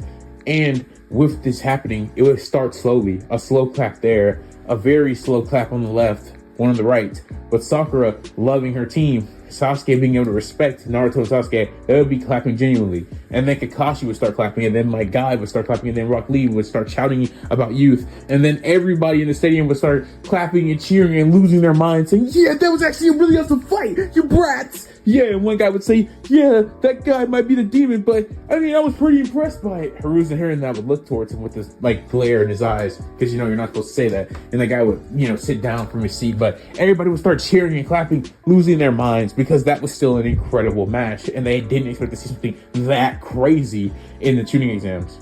Of course, this would be the end of the tuning exams again, with Asta being crowned the winner. And as we would see this happen, this is when we would then see him make his way to Hiruzen's office alongside the rest of Team 7, because they had all been called there, alongside, as you would probably have guessed, the likes of Rock Lee and, of course, the likes of Shikamaru.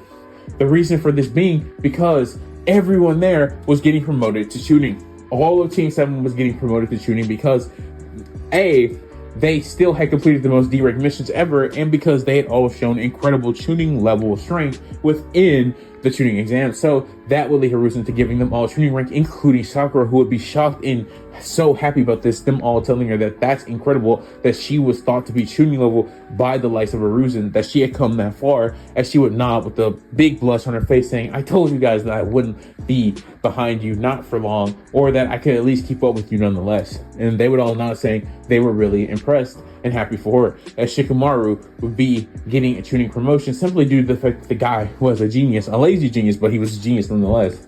And of course, Rock Lee would get one for showing off how incredibly powerful he was with his gates active.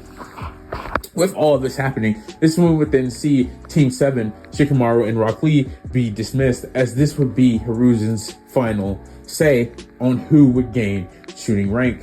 Of course, the Akatsuki had decided to eventually not attack the shooting exam simply due to the fact that Orochimaru wasn't wrong. Brat probably wasn't that big of a threat first, and they would probably just be better for them to gain Tail Beast time and time again, go over it slowly and surely. And of course, Orochimaru didn't do it because, again, he thought the Akatsuki could potentially start coming after him if he did it, and then things went bad for their plans, so he just chose not to do it. Plus, on top of that, he wasn't really sure what would happen if he did all of this and he still wasn't able to get Sasuke, or if Sasuke should even be his end goal. And frankly, he wasn't just sure about the strength of Konoha anymore in general. So because of that, he had decided that he was just going to chill out and not go after them right here, right now.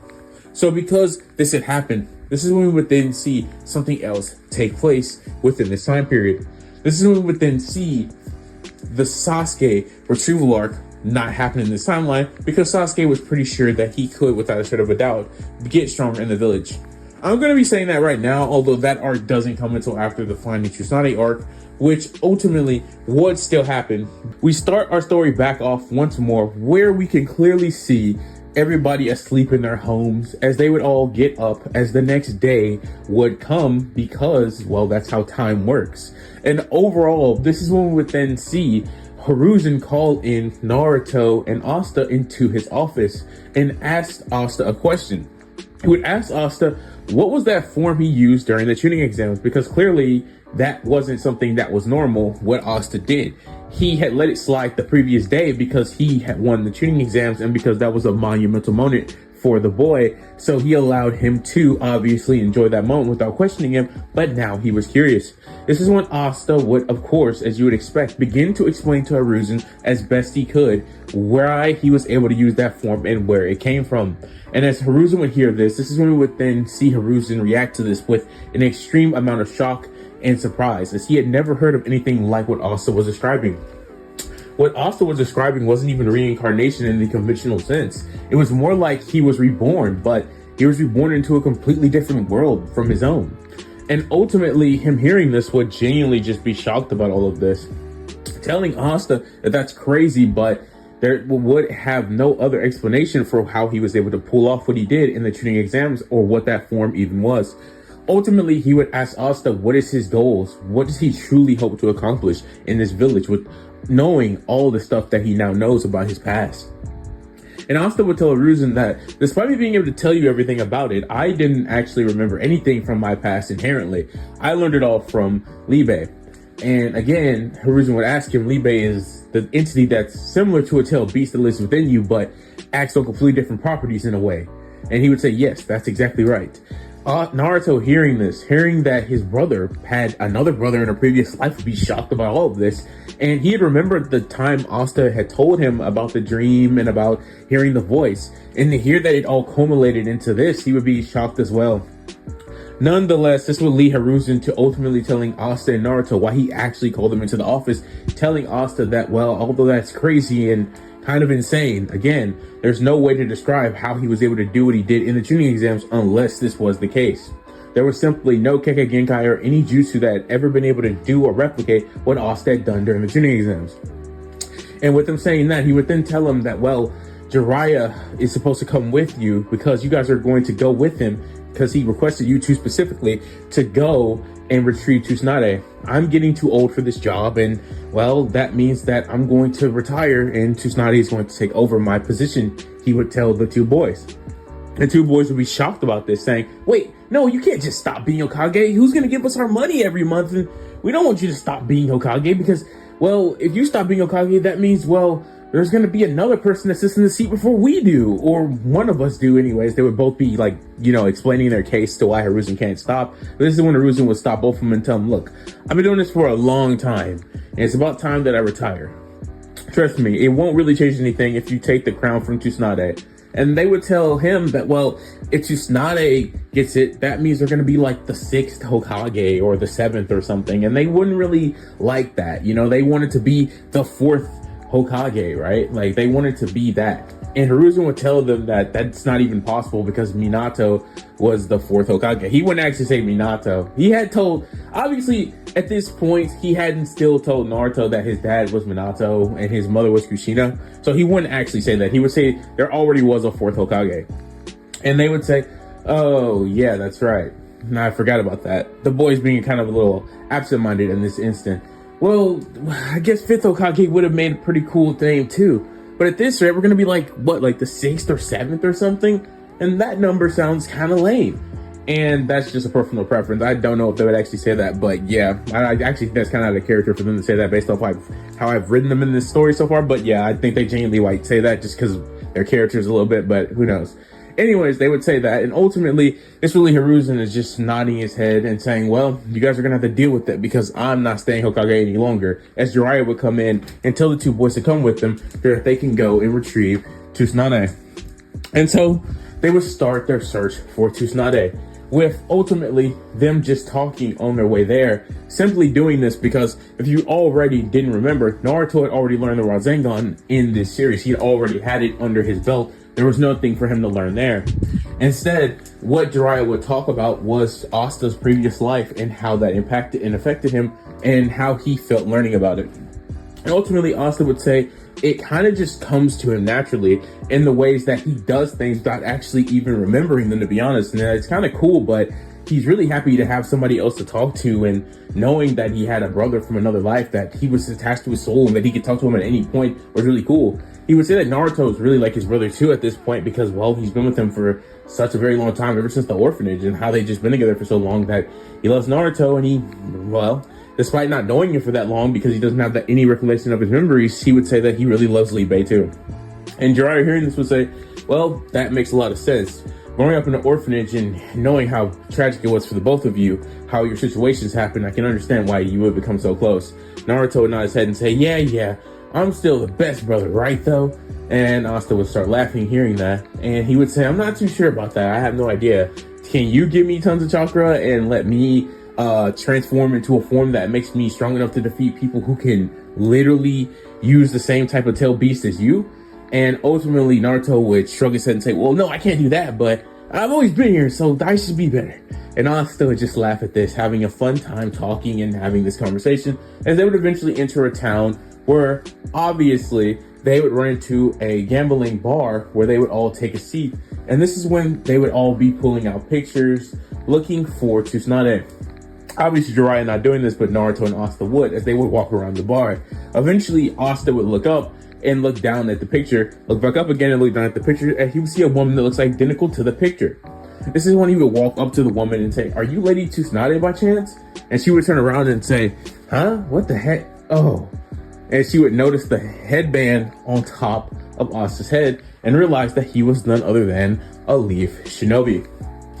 This is when Tsunade would tell Asta, what does a Leaf Shinobi have to do with me? Why are you bothering me? And this is when Jiraiya would finally find both Naruto and Asta and that they had found Tsunade.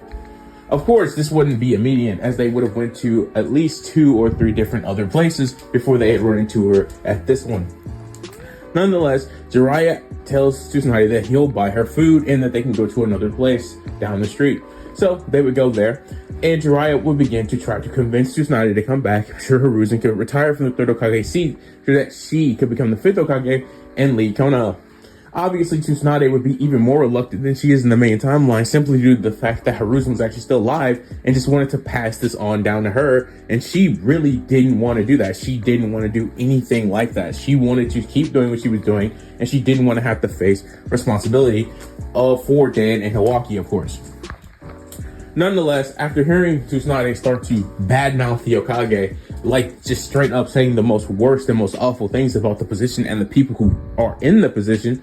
This will lead Asta and Naruto to getting mad and start to scream at Tsunade, telling her that the Hokage is a treasured position and that she shouldn't talk about it the way she's talking about it, that she's being very disrespectful to the position of Hokage, as they would both say that I want to become the Hokage, so don't you dare disrespect it anymore with your like ridiculous language, they would say.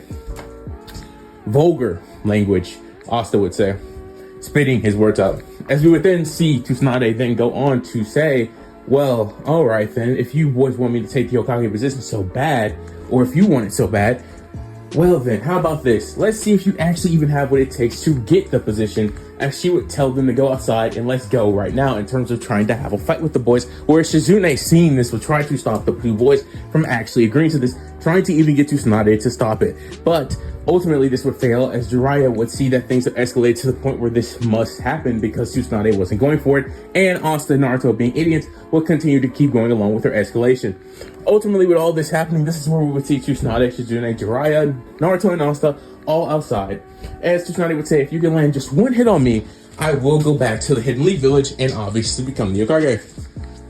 This is when Naruto and Asta would both nod, as they would begin to ultimately start to use different techniques and attacks to try to land a hit on Tsunade, which, sorry to break this to you, they were struggling. Tsunade was drunk, no doubt, but landing one hit on Tsunade was still no easy task. She was a Sane, and unlike in the Forest of Death, where they had the help of Sasuke and Sakura and their chemistry and teamwork to back up on, well, Naruto and Asta were good at teamwork, but in honest, they weren't really trying to use teamwork here because they were trying to prove to her in their own individual way that they could become the Hokage by standing on their own 2 feet. So honestly, they were just rushing at her one at a time, trying their best to land one hit. Eventually, Tsunade would send Naruto flying into like an entire building, knocking Naruto straight out without him being able to land a single hit on Tsunade, leaving none other than Asta. Asta, with his convictions up to its limit, would tell Libe to start giving him chakra. Ultimately, Libe would start giving Asta chakra, and with more chakra than he had before, his speed and strength would of course increase. Now, obviously, Asta wasn't at full integration with Libe, so he wouldn't have those 8 tails chakra worth of, energy he could draw on, which would obviously make him more than capable of hitting Tsunade, if we're being honest here. But he would have about, I would say, Naruto's 9-tailed chakra mo level chakra amount. I would say that's how much Asta just got, right? In terms of how much Libe just gave him. So with that much chakra, he would then go on, and no, I mean like chakra mode, not like a tail. It's like when Naruto's eyes turn to like the red color. That's what I'm saying. That's the type of amp I would say Asta just got. So ultimately, he rushed at Tsunade trying to use his Kijitsu, where Tsunade would still be faster by a mile, and would, of course, land a flick on Asta's head. Asta would be sent flying back into the ground, taking tons of damage, as she would get up and try again, trying to land a hit on Tsunade once more, but she would weave and dodge effortlessly, going to actually even kick the boy, which would be extremely dangerous if it actually landed. At that moment, though, Asta had used Ki Sensing, just barely used it for the first time to evade Tsunade's kick, knowing where it would come, shocking Tsunade, as she genuinely didn't think Asta would be able to read that exchange. And because she didn't think that, and of course being drunk, Asta would actually be able to sweep her, dropping her to the ground, as he would then actually land a punch onto Tsunade's face, hitting her, but not really doing that much damage to her, if I'm being honest with you. Asta would then smile and jump up, knowing that he was able to actually beat Tsunade and, of course, land the one hit, which he would actually have to admit was extremely, ridiculously hard to accomplish. Tsunade would get extremely mad at this and get up and obviously flick Asta in the head, despite him winning, ruining his cheering because, well, she was drunk and angry that she actually just lost the bet. But that's exactly why I guess you would say that she's called the sucker at the end of the day, right? Nonetheless, Tsunade would be extremely upset about this, but she would go off in a storm with both Asta and Naruto being knocked out, and Shizune apologizing to Jiraiya and saying that, well, she'll need time to clearly think this over, but, she usually doesn't go back against her word. So ultimately, this will lead to a day passing, a night passing, and ultimately Naruto and Asta will wake up, still reeling from pain from fighting Tsunade.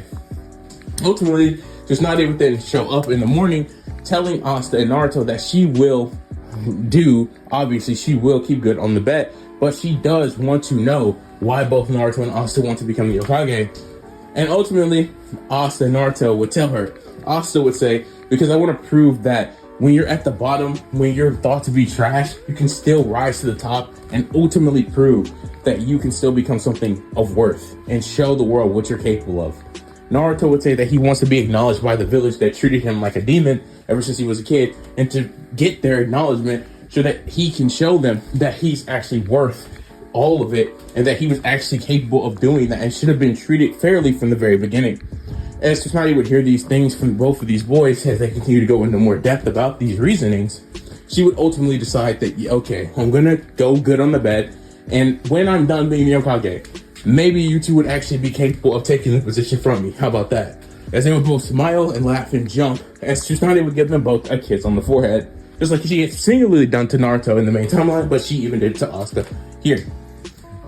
As we would see this happen, this is when we would see them all leaving the town so that they could go back to Konoha. This is when we would see in the trees two individuals. This would be none other than Itachi and Kisame Hoshigaki looking out from the trees, seeing Naruto and Asta, who were both alongside Jiraiya, Tsunade, and Shizune, and ultimately choosing that an encounter between them and Tsunade were not a very favorable situation that they would get themselves into. Itachi telling Kisame that it would be better for them to stop even attempt to try to take Naruto here and to leave, as this would just be too dangerous of a task for them to take on right now, with Kisame ultimately agreeing, heading back to Pain to relay the information about his Jinchuriki's, status. And as we would see, about 2 days pass. This is when we would see Tsunade along with the others eventually reach back to the village where she would relieve Hiruzen of his Hokage duties. And as we see this happen, this would be an incredible event that the whole town would celebrate, Tsunade coming to become their Hokage. This is when we would then see Sakura, not too long after Tsunade was instated and after a celebration, ask her personally to train her, and she would tell her that she's been working on medical ninjutsu and is pretty good with chakra control, and that she wanted to learn her Bakugo seal. And not only that, she thinks she would be a very effective student for her to teach, honestly, and that she really wants to become a very strong Kunoichi and a very strong medical nin, and that she has been training just from reading her books all this time. Ultimately, Tsunade, hearing all this, would be insanely impressed by Sakura, and she was not lying about her insane chakra control. And she would notice how Sakura appears to have been training a lot, unlike the main timeline, where she would have still took Sakura even then because she wanted to refine her chakra control, which she had discovered. But here, Sakura was being more open, more out, and she could just tell that she had already been training. Because of this, Tsunade would, without a shred of a doubt, immediately tell Sakura that, yeah, I will definitely train you. So that will lead Sakura to getting trained by Tsunade almost immediately after she got back to the village, after she would heal some people, and so on and so forth. Ultimately, with that happening, this is when we would then see the end to the Find Tsunade arc, as Orochimaru never went to find Tsunade simply due to the fact that his arms were never sealed by Hiruzen because the Konoha Crush never happened. And with all this being said, this is where we would then see, as I mentioned in the previous video, Sasuke would obviously not go to Orochimaru, knowing that he can get stronger in the village, simply due to the fact that he had Asta and Naruto and Sakura and Kakashi and other people he could train with as proof of that. And of course, with his hatred not being nearly as much and the curse mark to not make him want to go there, yeah, there was actually no reason for him to go to Orochimaru. And the fact that he had actually, with the help of Naruto, Asta, and Sakura, had managed to make Orochimaru run off, and there was no curse mark to like even slightly make him think like, maybe I should. It's like, yeah, there's just no way Sasuke would go. So yeah, the Sasuke retrieval arc doesn't even happen. But we do need to clear up something. Orochimaru would still want Sasuke, clearly, so he would send the Sound Four to go and take Sasuke. Yeah, except there's a big problem with this. Sasuke in this story, if it wasn't very clear, is much stronger than he was in the main timeline. And honestly, when the Sound Four tried to take Sasuke, he would end up actually killing two of the members of the Sound Four, which would be Sakon, and it would be Jirobo. He would kill both of them very easily. And with that being said, this would lead the other two members to fleeing away, like Tayuya. And I can't really remember the other one's name, but yeah, they would definitely just leave. So with that happening, this would then is where we see the Sound 4 return to Orochimaru with the bad news that Sasuke does not want to come, and that two of his elite members were dead at the hands of Sasuke. Orochimaru would be angry about this. Not only did they not complete their mission, but they also allowed themselves to get killed by Sasuke, proving that he really didn't need his power at the same time, which would make Orochimaru angry. This would lead Orochimaru to personally killing the rest of the Sound 4, where we would then see Kimimaro die from his own illness. Not even have to have fought anybody in this timeline, simply due to the fact that, well, let's just say, well, his illness kicked in now. Like, I mean, he was really fighting on death's door when he was fighting Gaara and Rock Lee in the main timeline, so Kimimaro would just die here, never doing anything of use after ultimately accumulating his sickness. So with this all being said and done, this is where we would then see Jiraiya approach Asta, Naruto, and Sasuke, asking them if they wanted to come on a trip with them for a total of 2 years. This is when they would all say yes, as they all wanted to get much stronger. So this is where we would then see the start of the time skip take place, as Jiraiya would take the three boys to Tsunade to tell her what he had planned. And ultimately Tsunade would sign off on this, as the three boys will leave the village to get much stronger than they ever were there. And ultimately, this is where we would then see events from the main timeline become much different than they were in, well, the main timeline. So one key difference is Asta and Sasuke are here, but that was pretty obvious. Another difference is, well, while they were training, we would have to go over the things that took place during these times with the team. So first off, they would just go to different places, exploring and just learning and talking for about 2 or 3 months, until the serious training started to begin. The first thing we would see happen is Naruto will begin to try to learn to communicate with Kurama better, and would talk to him more and more, trying to get a deeper connection with Kurama. During this time period, Jiraiya would say, since Naruto already pretty much maxed out most of what he can train him, along with learning with Kurama, the next best thing for him to do would be to learn Sage Mode. So obviously Jiraiya would take him to Mount Miyaboku. During this time period though, this is where we would see Jiraiya give a special message to Sasuke, and it would be none other than to go find the snake's cave so that he could go learn Snake Sage Mode. So ultimately, that is what Sasuke would go to do. He would go to learn Snake Sage Mode, or go train with the snakes, which will ultimately end up with him learning Snake Sage Mode. This is when we would then see Asta, however. Asta will be given the ability to come with Naruto and Jiraiya so that he himself could also learn how to use Sage Mode from the Toads. But before this could happen, Jiraiya would take Naruto to Mount Miyaboku, but before that, Asta had asked Jiraiya if it was possible for him to learn the Rasengan like Naruto did, as he noted it to be a very powerful jutsu. And this is when he would tell him that it was possible, but it wouldn't be easy because his affinity wasn't naturally wind. But nonetheless, this is where we would then see Asta try to learn the Rasengan, with Libe's help, of course, making Asta's chakra flow much better and more effectively. This is where we would see it wouldn't take too long for Asta to learn the Rasengan. I'd say he'd learn it in about 2 weeks. So now even Asta has access to the Rasengan. During these 2 weeks, though, however, this is where we would see Naruto training at Mount Miyaboku, as Sasuke had just now arrived to the Cave of the Snakes, where they would go and put him through multiple trials to see if he was genuinely worthy of their training. As so this would happen, this is where we would see about another 3 months pass, where now Naruto has officially become very good with the sages and is slowly starting to learn how to incorporate the sage energy into his body. This is where we see Asta just at the beginning steps of learning Sage Mode, whereas we would then see Sasuke having survived the trials and made it through to the boss, Snake, the Elder Snake, as they would tell Sasuke that if he truly wants to become stronger, he will teach him how to use Snake Sage Mode. And that fiend Orochimaru, who had come and actually passed their previous test, was not fit or worthy of the snake's help any longer, breaking his ties with Orochimaru, as he would take on Sasuke as the new main user of snakes in general, and would obviously teach Sasuke how to use Snake Sage Mode again. So this is where we will do a big time skip to the full year being officially passed. With this being said, let's go over all of the things that changed during it. After the first 9 months were complete, Naruto and both Asta and Sasuke had completed their Sage Mode trainings with their respective team.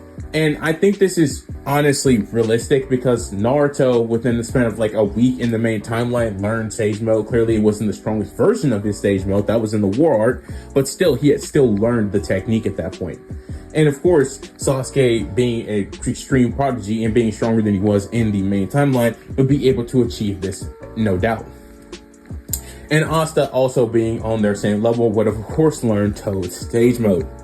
So what was told to them by Jiraiya was he told Sasuke to meet back up with them when he completed his training, and he had received a letter from Sasuke telling him that he was done with his training. So this is where Jiraiya, Naruto, and Asta would head away from Mount with their training complete, as long as Sasuke's training is complete too. During this time period, this is where we would see the three of the boys meet back up once more. Naruto and Asta and Sasuke being reunited after like 9 months would clearly start talking about how strong they've gotten since then, with now them all possessing some form of Sage energy and Sage Mode. Jiraiya could just feel the aura coming off all three of the boys, as he knew how much stronger Naruto and Asta got, but Sasuke seemed to be on some other level because Snake's Sage Mode, I'm pretty sure, is stronger than Toad's Sage Mode, so yeah. And ultimately, during his training with the sages, Sasuke had also gained his 3 Tomoe Sharingan. And yeah, that's right, because basically speaking, Sasuke had his 1 Tomoe in the tuning exams, but frankly speaking, it wouldn't have been that long after he started like going with Jiraiya, because even though they were talking in those first 3 months, there was obviously training there, and eventually Sasuke would have got his 2, and training with the snakes, I see no reason why he wouldn't get his 3rd. So yeah, ultimately that's how that happened for Sasuke. So as all this would be going on, this is where we would then see Jiraiya tell each of the boys that the Akatsuki is a serious threat that they need to be trying to probably take care of for the village while we're out here. Considering that I plan on taking you for another year and 3 months, it would probably be a good idea if maybe we could see if we could do something against those, Akatsuki people that my intelligence network has been able to get. Considering that the 4 of us should be extremely powerful. In fact, I think it's fair to argue that maybe outside of Tsunade in the village, or, well, maybe Sakura when her training's complete, and obviously Kashi and Might Guy, you guys, they're pretty strong. I would say you 3 might be the next strongest members in Konoha, straight up, including myself. And Naruto, Asta, and obviously Sasuke would agree with this, because they just felt like they were that strong, right? And obviously, this is where we would then see Jiraiya, Naruto, Asta, and Sasuke using Jiraiya's intelligence network will begin to start trying to pick off the Akatsuki. Their first opponents that they would run into during this time skip after the first 3 months, because it would take another 3 months to find them. So a full year would pass by this point, as they would then run into the likes of both Deidara and Sasori, as this would actually be the time that we would see them trying to open up that cave, not with Gaara, but this was when they were opening up the cave location, because they were eventually knowing that they were going to get tasked with taking down the One-Tails Jinchuriki. So they were starting to make that base so that they would be able to extract him really quickly after they went and took him. So they would be doing that right now, and that's exactly when we would see Jiraiya with the rest of the members of Team 7 jump them. And with this surprise attack being launched at them, they really didn't have time to react. Sasuke, during these 3 months while they were searching, has started to learn the different Chidori variants, such as Chidori Spear and Chidori Stream, hitting Sasori with a Chidori Stream, catching him off guard, which Sasori would be shocked by this, shredding the first shell, and starting to unleash his 100 puppets technique against Asta and Sasuke, as those two would be taking on the likes of Sasori. Or as Deidara would make his clay bird, with Naruto throwing shadow clones towards him, but the Deidara just barely being able to get away from their ambush, unlike Sasuke and Asta's ambush. Whereas Deidara, being high in the sky, would think he is perfectly safe and nothing could really touch him up here. But that's when Naruto would keep making clones and throwing the clones towards the top, throwing them towards Deidara, trying to hit his bird, which would be seemingly ineffective. But while Naruto was doing this, this is where we would see Jiraiya making hand signs to summon Gamabunta. Gamabunta, being tall, super big, would jump towards Datara on his bird, which would shock Datara as Gamabunta would swing his sword down towards Datara, swiping him off of his clay bird, sending Datara into the ground, knocked unconscious by this attack before he could even detonate himself, knowing that the opponents that he were facing were probably worthy of his ultimate art. But he would never get the chance to use it, as once Datara is knocked out, he would get sealed into a scroll by Jiraiya, and this is where we would then see the likes of Sasori, a whole 100-part army being taken down by the likes of Sasuke and Asta. And simply speaking, Asta and Sasuke's bases were genuinely strong enough to take on the 100 puppet army at this point, neither of them having to use Sage Mode, just being able to take out the 100 puppets and being able to obviously take out Sasori once they were finished by taking out his heart. And ultimately we would see Sasuke destroy it with his sword, a sword that he had gotten from the snakes. And also, again, he had been trained by the snakes, and they had taught him how to use the sword effectively. Not nearly as good as what he would have got in the main timeline if he actually would have went with Orochimaru, and not if he, would have trained with Kakashi probably in it. But he was pretty good with a sword. Not nearly as good as Asta, clearly, but he was pretty good with one, and he would be able to destroy that heart that Sasori had. His heart. And after this was done, this is where we would then see the three boys head on to bigger and better targets, with these Akatsuki members being taken down, Sasori being killed clearly, whereas we would see Datara being captured, as that would be it for, well, this combat section. As we would then see another 3 months pass until they would eventually find another duo in the Akatsuki, this being Hidan and Kakuzu. And they would find them as they were doing a mission. They would be doing a mission for the Akatsuki, as they would also get surprise attacked by the four. This is where we would then see Sasuke and Asta and Naruto actually using Sage Mode this time, not actually wanting to hold back against these two Akatsuki members because they were told that they were much stronger and more dangerous. Jiraiya, knowing of Hidan's immortality through his spy network, would obviously know what he has to do. He would go for his Toad Genjutsu, trapping Hidan within it and looking to take him with that Genjutsu, and it would work, taking Hidan out of the battle almost immediately, leaving nothing but Kakuzu to take on 3 Sage Mode users, which I don't think I need to go into detail about how Kakuzu was struggling with Jonin level Kakashi, who didn't even really have access to his Mangekyo Sharingan for real. Yeah, these 3 would, and he got defeated by, what, a Rasen Shuriken? Yeah, which, by the way, I didn't mention this either, but yeah, Naruto had learned the Rasen Shuriken, obviously, by this point as well. He had learned it by using the same techniques he had literally used in the main timeline. He didn't even need to train with Kakashi and Yamato for this one. He literally was already cool with Kurama. And because of that, and he had Jiraiya to tell him about adding the wind nature, he would have already figured that out too. But unlike his original battle with Kakuzu, he wouldn't even use the Rasen Shuriken here. He would just simply beat him with the help of Asta and Sasuke with their Kenjutsu, dealing tons of damage to him with Sage Mode active. Yeah, Kakuzu stood no chance. Kakuzu gets defeated, and so does Hidan, getting knocked out by the Genjutsu. And that will lead them both to also getting sealed with 10 scrolls to be taken back to Konoha to be locked up in prison so they can get questioned. But of course, this is when we would then eventually notice, we would see Pain, as we would see a change of scenes, as he would notice that the Akatsuki had slowly been getting picked off member by member by some secret organization. He wouldn't be sure of how or why this was happening, but he knew it was happening and he didn't like it one bit. But ultimately, Pain had no clue who was doing this, so he ultimately decided to ignore it. But at the same time, he couldn't ignore it because he needed them to go get the tail beast, and with more and more people getting off, this is where we would then see him tell Itachi and Kisame to go and take Gaara. So that's when we would see Itachi and Kisame head out to the Sand Village to take Gaara, who was obviously the Kazekage at this point. So as they would head there, trying to take Gaara, they would get intercepted thanks to Jiraiya's spy network by that squad once more, as Sasuke would see his brother for the first time in such a long time, as he would tell him in detail that he wanted him to explain to him why he did it. Why did he kill their father and their mother? Why did he do that? Why did he massacre the Uchiha clan? And ultimately, Itachi, hearing Sasuke say this and not wanting revenge, would be kind of shocked by this, thinking, why? Why would he ask me that instead of wanting revenge? Because remember, that was Itachi's whole point. He wanted Sasuke to want revenge so that he could kill him, so that he would be looked at as a hero, not as some villain or a rogue ninja, but as a hero who took out a traitor to the Leaf Village. But of course, this was not what was going on for Sasuke in this timeline or this story. He wanted the answer to why Itachi did it, not to get revenge. And so ultimately, this will lead to Sasuke versus Itachi, where they would go and have their own battle against each other, brother versus brother. Whereas we would see Kisame get jumped by the likes of Jiraiya, Asta, and Naruto. Naruto building up a Rasen Shuriken for Kisame, as Kisame would try to use that water bubble technique that he had used on my guy. Sadly for him, Jiraiya would stop him from doing this by using a tag, and obviously it's stealing some of Kisame's chakra.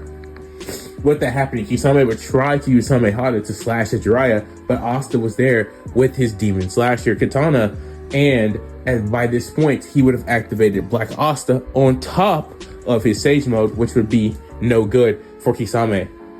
With these two powers on top of each other, Asta was practically as strong as about, I would say, the Five Tails. Like I say, he's about as strong as the Five Tails. And Kisame is obviously strong enough to probably take down the Five Tails. So I would say this battle is pretty even, right? Like I say, it's pretty even right now. I don't think Kisame is weaker than the Five Tails. But yeah, that's how strong I would say he is. The problem for him, though, is he is dealing with a Sage Mode Amp Asta with, Five Tails chakra level energy. But that's being only because he's also in Black Asta. That's why he have this much chakra amount. But see, the problem with that is Asta also had the Rasengan and had even learned how to use the giant Rasengan. And obviously, thanks to being brothers with Naruto, he had also seen him use this jutsu a million times, so he could also use it, the Shadow Clone Jutsu. He just didn't use it as much as Naruto because that was really his calling card. His calling card was just using Kenjutsu, which he was so much naturally more skilled at, and just fighting hand to hand and stuff like that. So he didn't really care for, using his sword and stuff. He didn't really like to use Shadow Clones that much, but he could also use them. And so what we would see happen here is he would make two Shadow Clones so that he could obviously combat Kisame more effectively, but also trying to stop him from flooding the build with water, because if that happens, things will start to look really bad for them, even if they have Sage Mode, right? So as we see this happen, this is where we would see Naruto finish his Russian Shuriken, as he would tell Asta to get out of the way, as he would throw it toward the likes of Kisame. Kisame being shocked by this attack that was coming towards him, having to use Samehada to block. But this attack was far too powerful for Samehada and Kisame to tank, and he would get hit by it. Remember that the Rasen Shuriken does cellular damage to you. It does internal damage just as much as it does external damage. So this attack would prove too much for Kisame to handle. He would get sent flying through like 10 trees, and he would be knocked out thanks to the power of the Rasen Shuriken, which Jiraiya would quickly come with his scroll, another scroll, because he obviously needed more to keep the members, and trap Kisame inside of it before maybe he could come to, as he knew Kisame was a lot stronger than the other people that they had fought up until this point. And as we would see this happen, this is where we would see Sasuke and Itachi's battle appearing to have come to an end.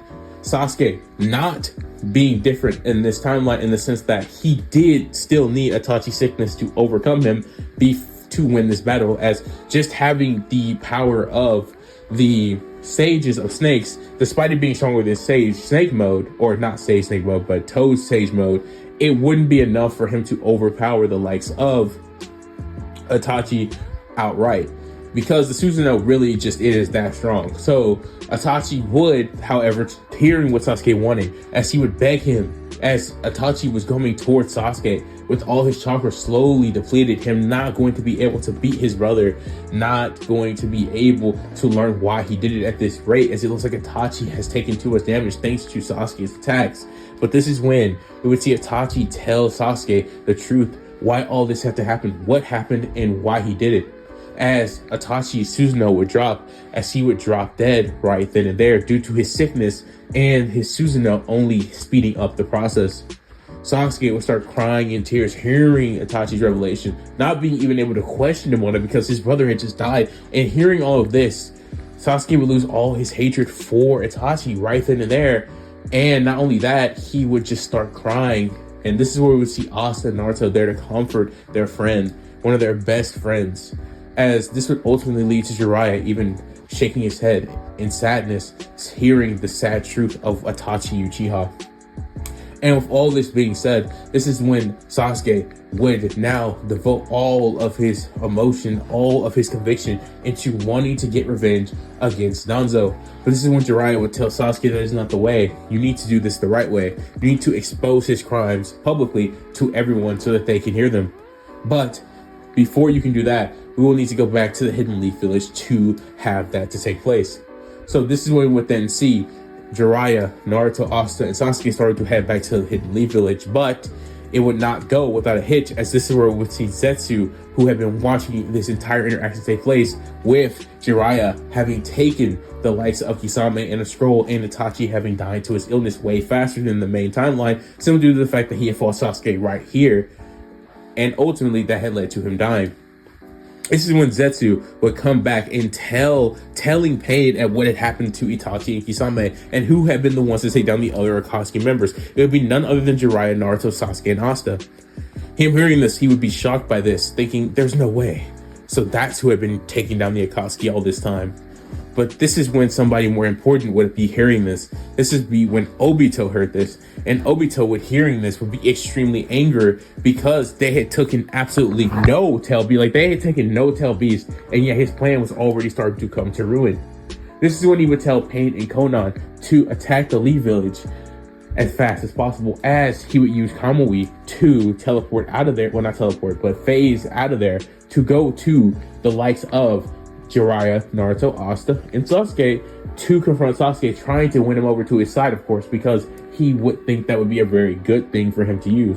Not only that, but to hopefully get revenge on Naruto, Asta, and Jiraiya, who he planned to kill for their actions against the Akatsuki, them ruining his plan to bring back Rin, or at least is what Obito thought was the right thing, or what Rin would actually want him to do, but obviously it really wasn't.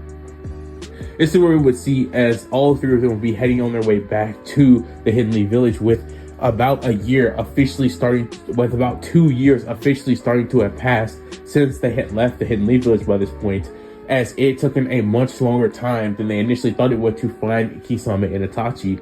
And of course, them heading back to the village would have actually took some months from where they currently were at in that time.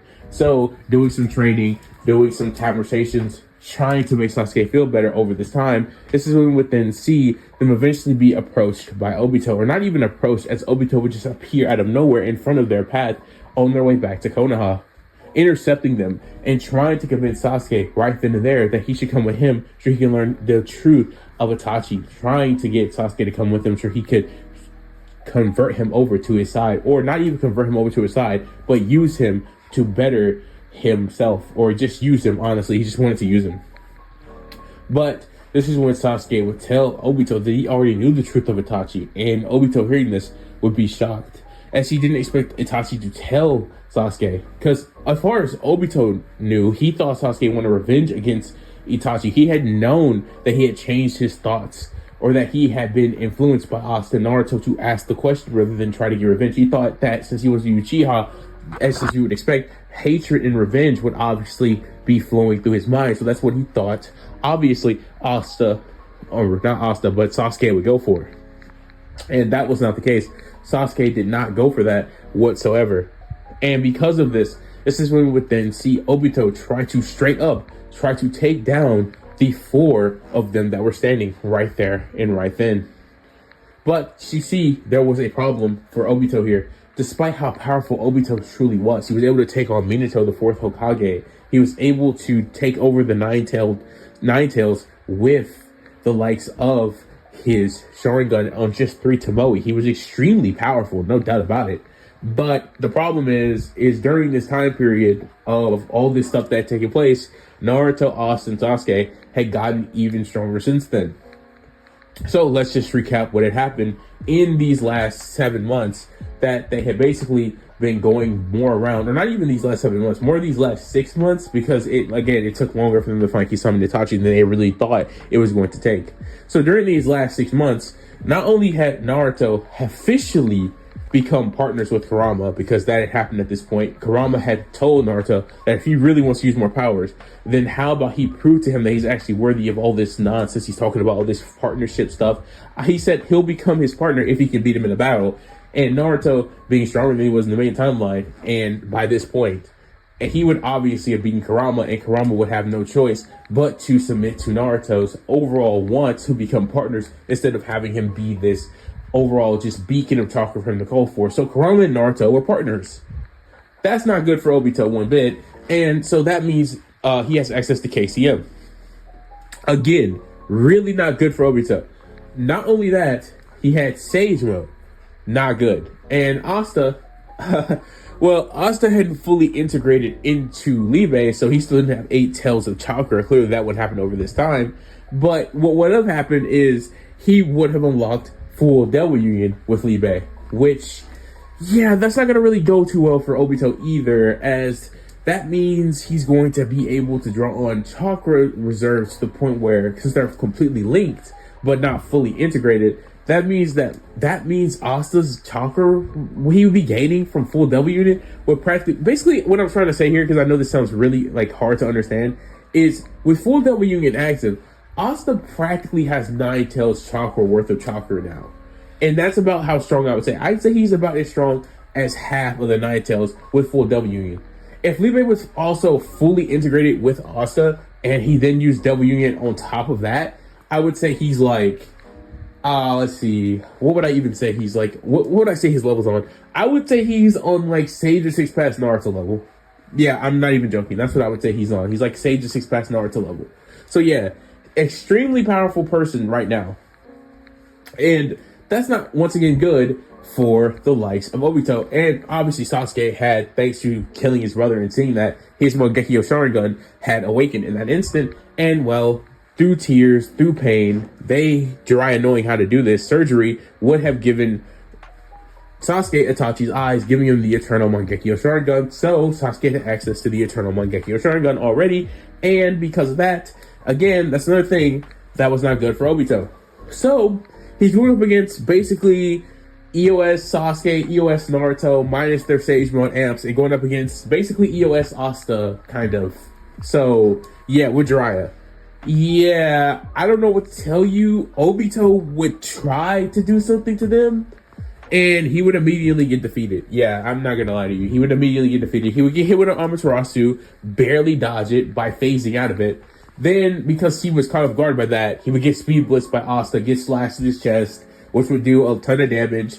And then after that happens, Naruto would simply throw a tail beast bomb into Obito, which would actually, he would actually tank that tail beast bomb. Because, I mean more like, not tail beast bomb, a planetary Rasengan. He would throw a planetary Rasengan into him. And yeah, that's the end for Obito. I'm sorry. He wouldn't be able to survive this battle for long. These guys are too strong. They're way too strong at this point. So with that happening, this is where we see Obito lose. And, well, he would get taken back to the Elite Village to get questioned. I don't know what you would expect. They would put chakra, cuffs, and ceilings on him as they take him back. And so the true leader of the Akatsuki had been taken out. And because of that, this would lead Zetsu and Black Zetsu to panic and be scared as they would tell Pain of Obito's fate. And this would ultimately lead to, as you would expect, Pain and Konan officially heading to the Elite Village to run the ones with the Nine-Tailed Jinchuriki, trying to spin it back for all the Akatsuki members that have been already taken and killed, trying to free them from the likes of Jiraiya, Naruto, Asta, and, of course, Sasuke. This obviously wouldn't happen, though, because, yeah, that's not going to work, but the first thing we would see happen here is we would see them make it back to the village. We would see them put all the Akatsuki people in jail after reporting to Tsunade about what had happened during the last 2 years and how strong they had gotten. Tsunade, hearing all the stuff they had accomplished, would genuinely call them all crazy and stupid, as they shouldn't have acted on their own like that, just because they weren't officially in the village for her to give them orders, and that was all extremely dangerous. But she would praise them for what they were able to accomplish in all their efforts, saying that you had just done them and the entirety of the Elemental Nations a great justice. They had done an incredible job for all of them by eliminating the Akatsuki threat so thoroughly. This is when Jiraiya would tell her that there was still 2 more members that he had known of that existed. The so-called leader of the Akatsuki, because he didn't know Obito was the actual, shadow leader. And he had told him that there was another one, as well, that he wasn't too aware of either, that his spy network hadn't been able to tell him about either.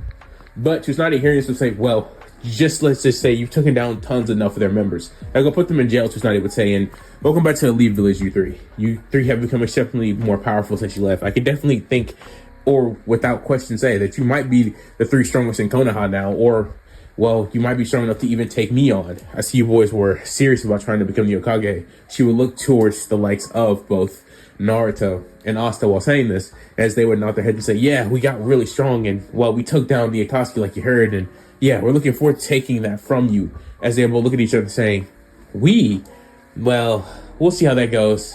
Well, we might be able to change some things about the Hokage position. They would both start laughing and stuff. But Tsunade hearing this would be confused what they were talking about. But nonetheless, she would tell them to go, take the Akatsuki members to jail that were still in the stroll. So they would go do that. But this is when they were running into Sakura and Kakashi on their way there, and they would start talking as they would head there to put, again, the Akatsuki members into jail. They would note how much more powerful Sakura has gotten during this, as Asta and Naruto would kind of be shocked at how much Sakura had progressed over all this time. She had truly become an exceptional ninja like they knew that she could be, and she stopped being boy crazy and actually locked in on her training. Very impressed by Sakura indeed. Nonetheless, with this being said though, this is where we would then see Sasuke, who had not went with Naruto and Asta and had not ran back into Sakura and Kakashi because he just wasn't there. He stayed over to tell Tsunade the actions of Danzo, and Tsunade hearing these actions will start to look and read the files and find out that all of this was actually true, except for the part about Danzo. As simply put, she and Hiruzen had never known. She would call Hiruzen to the office to discuss it, and Hiruzen would say that that's somewhat true. As remember, Hiruzen wasn't dead still. He was just retired. So she could still call Hiruzen to the office, and ultimately they would start to discuss it, and Hiruzen would say that he didn't think Itachi was going to tell, but he said he would understand why. And ultimately, with all this talk and all this going on, and Sasuke leaving in those details about Danzo and all that stuff, which Hiruzen had known to the fullest extent, but he would say it was kind of thought to be of Danzo.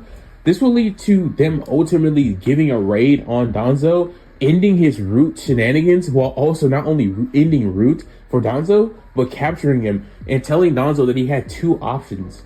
He was either going to die in secret, or he could die. He could die publicly and have a public execution in the village. And Danzo would say, interesting. I think I'd rather just die right here now, he would say.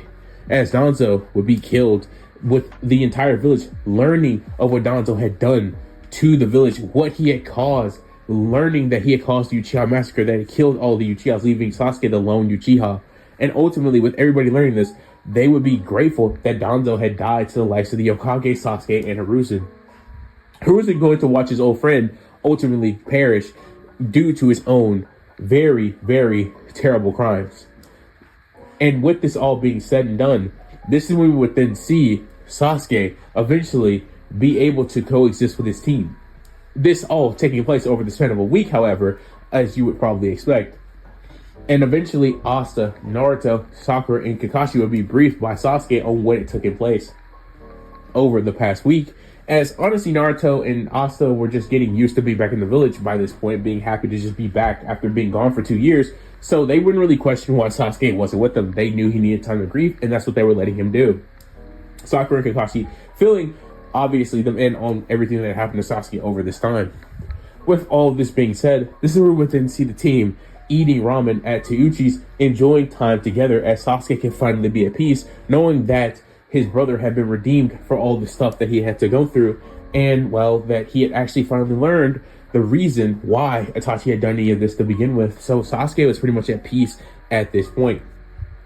And ultimately, with his character arc being completed, this is where we would then see Pain and Konan try their hardest to free the Akatsuki members that were in the Konoha jails, and ultimately take the Nine-Tails Jinchuriki for, the plan. Prove that Pain is the only answer. But yeah, this wouldn't happen. The minute Pain tries to enter the Leaf Village, get past the two people who they would clearly, tell the Hokage, they would do some signal to the Hokage to tell them that Pain and Konan were here. Not that they knew their names, but they would see the Akatsuki robes and know that the Akatsuki was here. This is when Tsunade would send her best ninja to go out there and confront him before he could enter the village. And this would be none other than Team 7, who was honestly comprised of her 5 strongest members in the village, if she had to say so, outside of herself and Jiraiya when he was here. But Jiraiya had already left again to go and do more spy stuff, but also so that he could go and find his special research, if you know what I mean. ultimately being really happy with the way everything turned out during his training. So he thought he could need some relaxation, of course. With all this happening, this is where we would then see Asta, Naruto, Sakura, Sasuke, and Kakashi all stand in front of the 7 paths of pain. I don't know why I was about to say 5, with Konan there as well, floating up above everybody with her paper wings, flappering and flashing. This is where Pain would tell Naruto that his transgressions against the Akatsuki cannot go unpunished and that his village must know Pain, as he would tell him that he's going to destroy his village. But this is when Naruto would look at everybody around him and tell Pain that that was not going to happen and that he was going to be stopped right here, right now. Him and his 7 paths of pain would be defeated right here and now by his team, as Asta would come up with a nod and saying, yeah, we'll definitely take him out right here and there. As Sasuke would say, without a doubt, he has to be taken down. He's too dangerous, too much of a danger for the village that I've come to call my own. As Sakura, wanting to prove how much stronger she's gotten to everybody there, as they hadn't really seen her in action so long, would say, yeah, I'm going to pummel them. As Kakashi would say, all right, let's do this, team. Follow me. As they would all go to fight the 7 paths of pain, and Konan trying to support. With, I'm not gonna lie to you, them getting demolished. The Pain stand no chance. I'm not even covering it. Like, I'm sorry, but I'm not covering this fight. Like, I don't know what to tell you. Like, think about it like this. No, I'm not even gonna tell you to think about it. I do this too much in my what ifs. Like, there's no, like, bro, Pain stands no chance. Just know that with 3 stage mode, oh my god, full Susanoo, Sasuke, with Amaterasu, and Kogosuchi. No. Sasuke alone could probably take down all the pains at this point. With Sakura there, even stronger than Meitan, like water jutsu, still knowing the genjutsu from earlier, improving on her genjutsu to some insane degree. The Bakugo, like, no.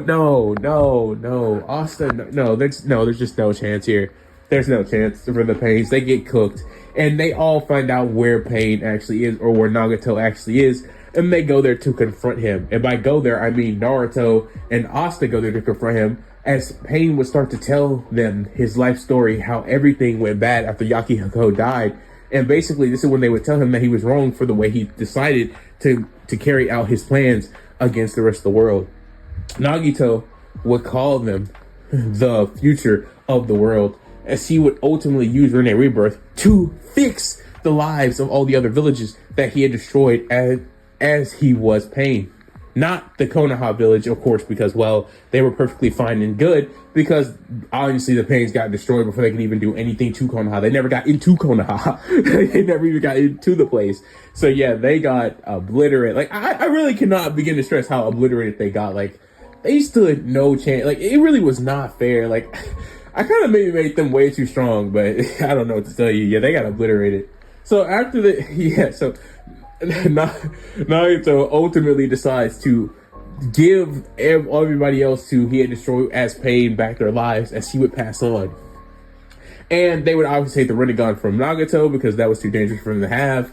And Konan would go to wander the world after burying Nagato. So as all this happens, this would be the end to the Akatsuki saga. And honestly, the end to any threat in Naruto, because the Akatsuki have been handled completely and thoroughly. Konan was gone. The Zetsu are the only things left. And the Zetsu don't matter, because, well, they're going to have to spend another 1,000 years figuring out another plan, because Obito was in jail, and there was no way they were going to get in there, because they were being, like, looked out. Like, bro, I'm talking about, like, they have 4 shinobi guards. If anything goes wrong, you better bet who they're going to send there. They're sending Naruto, Sasuke, Sakura, Kakashi there ASAP to handle business. So yeah, there was no saving the remaining Akatsuki members that were actually alive, that were in like jail, and they were all like locked up with like chakra suppression stuff, man. Like, they're in deep chakra suppression stuff. Like, there's no getting out of there for those guys. That, and the fact that we have to look at it from this perspective too, of how is Zetsu even going to just get into Konoha undetected with like all the shinobi running around and stuff.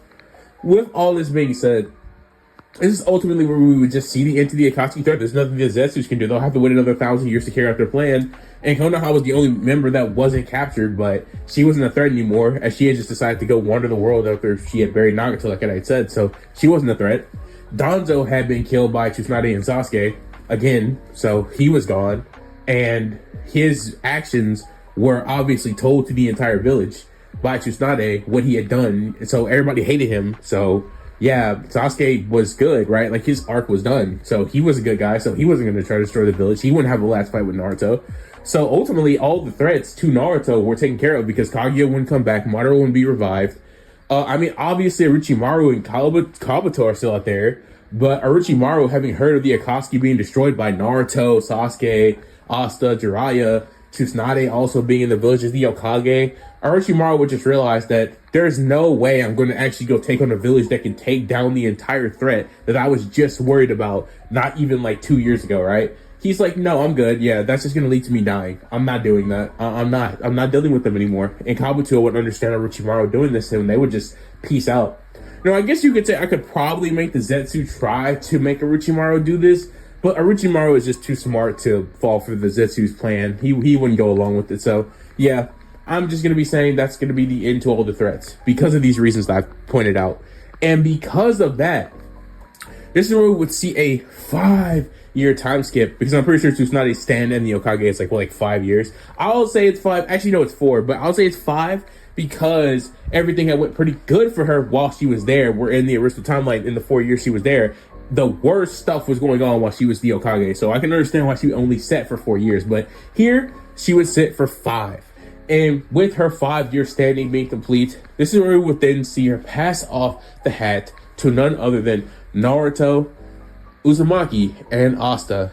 And the reason for it being both of them is because Tsunade had finally been convinced, well, not finally, she had been convinced by both Naruto and Asta that they wanted to do a co-Hokage partnership. They wanted to stand at the top of the village together, and they wanted to show that they too could lead the entire village, that it could be a co-led thing, like it could be a duo sort of Hokage thing going on here. So she would pass it on to both Asta and Naruto.